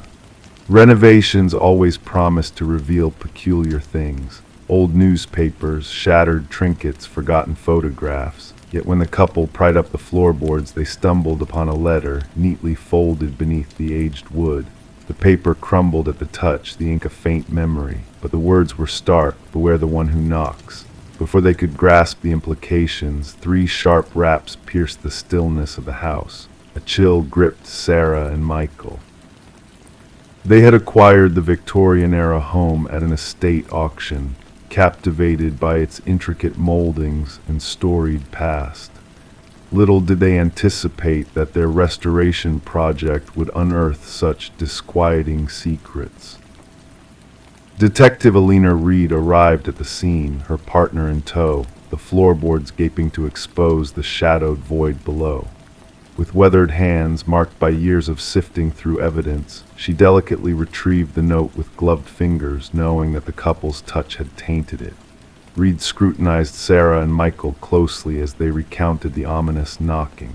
Genuine fear etched their faces. Background checks on the couple yielded no red flags, newlyweds with solid credit and stable professions. The house, however, harbored a tangled history. Previously in the possession of the Hargrove family for generations, the residence had sat empty for 2 years following the passing of the final inhabitant, Margaret Hargrove, an elderly recluse. Neighbors painted Margaret as solitary yet amiable. No known enemies, no suspicious circumstances surrounding her demise natural causes, the coroner concluded. Nonetheless, an unsettling aura lingered. Forensic analysis dated the note back about 2 decades. The script bore traces of distress, hinting at fear or urgency. At the time the note was written, Margaret would have been in her 60s, residing with her husband, Franklin, who had preceded her in death by 5 years. Reed delved deeper, combing through county archives and interviewing former acquaintances of the Hargroves. Franklin had been a respected figure in the community, a retired educator with a penchant for woodworking. Some of his handcrafted furniture still adorned the house. A former pupil of Franklin's recalled him as kind yet troubled in his final years of teaching. He grew paranoid, the ex-student reminisced, talked about someone watching him. We assumed it was early dementia. A breakthrough emerged during Reed's conversation with Margaret's sister, now residing in a care facility. While her memory wavered, certain details remained vivid. Margaret feared him toward the end, she whispered. Not Franklin, no, the man who knocked, the collector. Reed leaned in, prompting, the collector. Franklin was in debt, gambling debts. The man would knock 3 times, always 3 knocks. Margaret wanted to sell the house to settle the debt, but Franklin refused. Reed returned to the property, accompanied by a forensic team. More floorboards were lifted, the crawl space meticulously combed. The cadaver dogs uncovered it first beneath the foundation, wrapped in plastic. A male skeleton, skull fractured in multiple places. Dental records confirmed it wasn't Franklin Hargrove. Franklin had been cremated, his ashes scattered as per his wishes. This was an unidentified individual, never reported missing. Further excavation unveiled more a wallet encased in the plastic. The ID within identified the man as Victor Mercer, a known loan shark and enforcer for an illicit gambling ring. He had vanished without a trace 2 decades prior. Puzzle pieces fell into place through forensic evidence and Margaret's concealed diaries discovered in the attic. Franklin had racked up substantial gambling debts. When Mercer came to collect, threatening Margaret's safety, Franklin snapped. Workshop tools turned into weapons, the crawl space transformed into a sepulcher. The note metamorphosed into a forewarning. Margaret had assisted in the cover-up, not out of malice, but out of dread and loyalty. Her diaries unveiled the anguish she endured thereafter. I still hear the knocking at times, even when no one's there. 3 knocks, always 3. Franklin claims it's my imagination. Following Franklin's fatal heart attack, Margaret dwelt alone in the house, never marrying again, never relocating, safeguarding the dark secret underfoot. Her diary entries spiraled into paranoia. The knocking persists. I dread someone knows. The case was officially closed. Victor Mercer's remains were repatriated to his surviving kin. Justice, frigid and belated, had at last been dispensed. Sarah and Michael auctioned the house, unable to coexist with its haunted past. It languished unoccupied, the renovations abandoned. Local whispers insinuated that occasionally in the silent night, 3 distinct knocks reverberated through the vacant corridors. Whether it was the timber settling or something more sinister remained an enigma. The note remained in custody, its warning a haunting echo. Beware the one who knocks. Margaret never specified if she meant Mercer, Franklin, or perhaps another entity, entirely a specter who had uncovered their secret and wielded it to torment her in her final days. Some enigmas, Detective Reed reflected in her conclusive report, are destined to remain unsolved, even when we presume to grasp the truth. Story 25, the wooden plank shifted ever so slightly under her weight, drawing her attention to its hidden secret. Kneeling down, she traced her fingertips along the edges, sensing the concealed space below. The floor seemed to whisper of mysteries waiting to be unveiled. With gentle precision, she lifted the boards, revealing a shadowy, forgotten chamber beneath the house. At first, it appeared empty, filled only with dust and memories long faded. But as her eyes adjusted to the dimness, shapes emerged from the darkness. A mattress, a chair, and nestled in the corner, a weathered notebook, its pages adorned with a name, her own name, written repeatedly in a haunting loop. Detective Morgan Reed stood silently behind Sarah Coleman as she peered into the abyss beneath her newly acquired abode. The fear reflected in Sarah's eyes spoke of more than just a hidden room. It hinted at the violation of sanctuary, the encroachment of a malevolent presence into what was meant to be a fresh beginning. "Do not disturb anything further," Detective Reed's voice rang out, a steady anchor in the sea of uncertainty. With a click, her flashlight danced across the hidden enclave, revealing walls plastered with surveillance images, snapshots of Sarah's daily life, captured in moments of vulnerability and solitude. A shrine of obsession that had lurked beneath her very steps. Sarah had purchased the quaint cottage from the estate of a reclusive man named Walter Green, who had passed away, leaving no heirs behind. The property had sat empty for months before finding its way onto the market, its listing painting it as charming and in need of light refurbishments. No mention was made of the secrets buried within its walls. "I never met him, the previous owner," Sarah murmured. "The neighbors mentioned he kept to himself. I was told the basement access had been sealed off ages ago. That's what the inspection report said." As crime scene investigators arrived, their equipment clattering against the wooden floors, they meticulously documented every detail, extracting the mattress, chair, and notebook from the clandestine chamber. Forensic experts uncovered a web of fingerprints, all tracing back to Walter Green. But what unnerved them most was the timeline they uncovered, a timeline woven with threads of obsession that spanned years. Walter had been watching Sarah long before his demise, blending into her world unnoticed, a ghost in plain sight. The intensity of his fixation typically escalates, the department psychologist explained during debriefing. From fantasy to reality, the hidden room suggests he was preparing for a more direct engagement. Detective Reed's investigation took a chilling turn when she interviewed Walter's former colleague from the local shopping center maintenance department. The man shifted nervously, his words hesitant.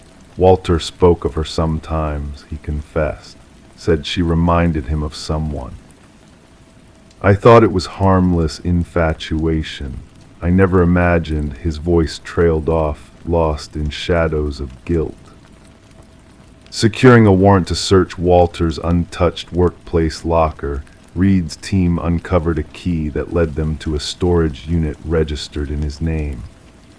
The metallic door groaned open, revealing a replica of Sarah's former life furniture mirroring her apartment, a mannequin mimicking her presence, a calendar marked with a cryptic invitation for a future together, a future that would never come to pass. Walter's past revealed a troubling history of institutionalization due to an obsession with a teacher, a condition diagnosed as erotomania. Released into the world, he had lain dormant until Sarah unknowingly ignited the embers of his fixation. Spread across the table in the police station were snapshots of a life lived in shadows, a life built on delusions of destined unity. He departed believing they shared an unbreakable bond. In his mind they were fated to be as one, Reed shared with her team. Did she ever cross paths with him unknowingly, a chance encounter that sparked his obsession? A fellow detective inquired. Reed shook her head solemnly. There's no trace. Sometimes these fixations need not but a fleeting glance, a whispered echo. For one with his history, that's all it takes.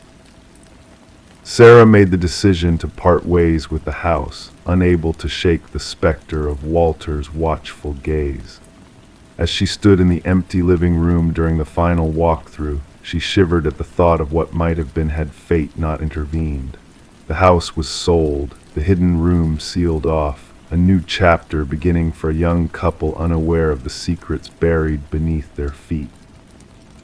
Life carried on, but for those privy to the truth, the tale of the concealed chamber served as a chilling reminder of the shadows that lurk unseen, of monsters who fade into darkness, and of the fragile thread that separates us from the unknown. Story 26. The old Polaroid held secrets within its faded colors, capturing a birthday celebration from long ago. Faces frozen in time, smiles bright, candles flickering innocently in the background, a scene of joy and togetherness. Yet, as the daughter sifted through the box of forgotten memories left by her mother, a chilling discovery emerged. Among the snapshots of happier times, a sinister presence lurked in the shadows. A man, unknown and uninvited, stood on the fringes of the family gathering, his figure barely discernible at first. With each passing photo, he drew nearer, his presence growing more ominous and unsettling. Sarah Winters stumbled upon the unsettling collection while clearing out her mother's attic after the funeral. The box, simply labeled Memories, held a haunting truth that she could not ignore. What should have been a nostalgic journey through the past turned into a descent into darkness. In the initial photo, he lingered on the periphery, a vague silhouette near the glass door during her childhood birthday party. In the subsequent images, he crept closer, his form becoming clearer and more defined, a silent watcher amidst the festivities. No one in the pictures seemed aware of his looming presence, casting a shadow over the captured joy. Alarmed and shaken, Sarah reached out to her father, seeking answers to the enigma that haunted the photographs. But his response was one of disbelief and unease, denying any knowledge of the mysterious man who seemed to materialize out of thin air in the family snapshots. Desperate for clarity, Sarah turned to Detective Marcus Reed, a seasoned investigator with a keen eye for the unusual. As the rain tapped against the windows of the precinct, she laid out the eerie progression of photos before him, each frame revealing the spectral figure drawing closer to the unsuspecting children. The detective's scrutiny uncovered a pattern of deliberate movement, a phantom presence weaving through the captured moments with chilling precision. Despite efforts to identify the intruder, no one could place him at the gathering, no records or recollections confirming his existence. With each new revelation, the mystery deepened, leading Sarah down a haunting path of discovery. Additional photos from different occasions revealed the same ominous figure, a ghostly specter haunting the edges of her family's history, a silent witness to forgotten terrors. Through digital enhancements and meticulous analysis, hidden details emerged: a scar, a ring, a glimpse of a face previously shrouded in darkness. The pieces of the puzzle began to align, pointing to a disturbing truth buried beneath years of secrecy. A breakthrough came in the form of dental records, linking the phantom in the photos to a long-forgotten maintenance worker named Robert Keller.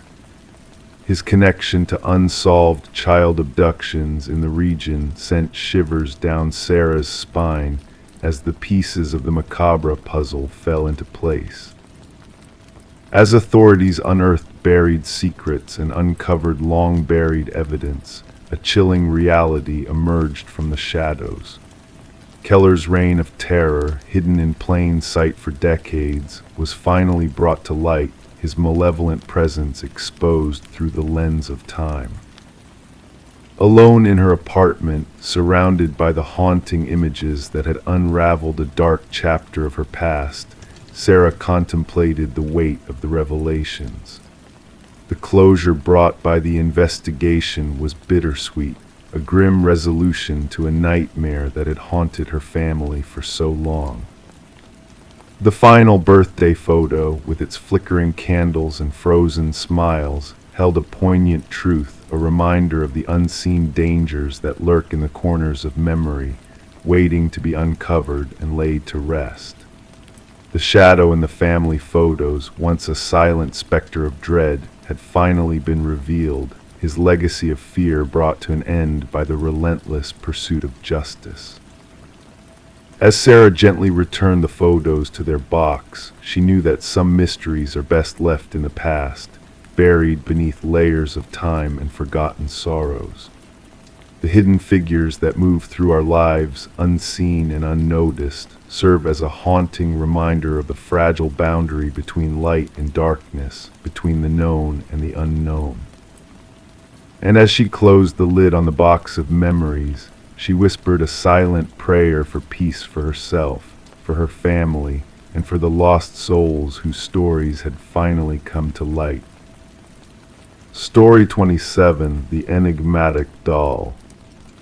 In the depths of the attic, nestled beneath a worn, tattered blanket, they stumbled upon it. A porcelain doll, ancient and fragile, with its azure eyes painted wide and unwavering. Sarah and Michael, a young couple, were taken aback by its presence, a relic of a forgotten era. They chuckled, dismissing it as just another relic of yesteryear, just another piece of history left behind. But that night, as they retired to bed, a sense of unease lingered in the air. The atmosphere grew heavy, the silence stretched thin, and with the first light of dawn, the doll was no longer in the attic. Instead, it sat solemnly at the foot of their bed, a silent sentinel in the dim morning light. Sarah and Michael had been captivated by the allure of the Victorian house they had purchased at auction, drawn in by its intricate woodwork and enigmatic charm, oblivious to the whispered tales of its troubled past. Little did they know that they were about to become entwined in its haunting history. Detective Rachel Winters, a diligent investigator, received the call on a crisp autumn morning. The scene she encountered was chilling: a female victim, her body contorted into an unnatural pose in the master bedroom, eyes wide with fear. Nearby, the male victim lay in the hallway as if fleeing an unseen terror. There were no signs of forced entry, no traces of a struggle, just an eerie stillness that hung in the air. Examining the crime scene meticulously, Detective Winters noted the deliberate arrangement of the victims, reminiscent of dolls carefully posed in a macabre display. As she delved into the mystery, interviewing neighbors and collecting clues, a sense of foreboding crept into the investigation. The forensic team uncovered peculiar traces of vintage fabrics throughout the house, akin to those used in antique doll clothing. The absence of any physical evidence pointing to an intruder perplexed the investigators. It was as though the perpetrator had never left a trace, as if they were a ghost haunting the shadows. Diving into the house's dark history, Detective Winters unearthed a disturbing pattern. Previous owners had met untimely ends under mysterious circumstances, each death shrouded in enigmatic details. Tales of antique toys appearing out of thin air and phantom footsteps echoed through the records, weaving a web of supernatural intrigue. A newspaper clipping from decades past revealed the tragic tale of a doll maker and his daughter, whose lives had been engulfed in tragedy within the very walls of the house. The doll maker's final creation, a doll said to mirror his lost child, bore a striking resemblance to the one found by Sarah and Michael. As the investigation progressed, a chilling revelation emerged from hidden photographs, a doll that seemed to move between frames, defying the laws of reality. Invisible handprints and mysterious residues hinted at a malevolent presence lingering within the house, a force beyond comprehension. Interviewing a descendant of the doll maker shed light on dark family secrets, of rituals and forbidden knowledge passed down through generations.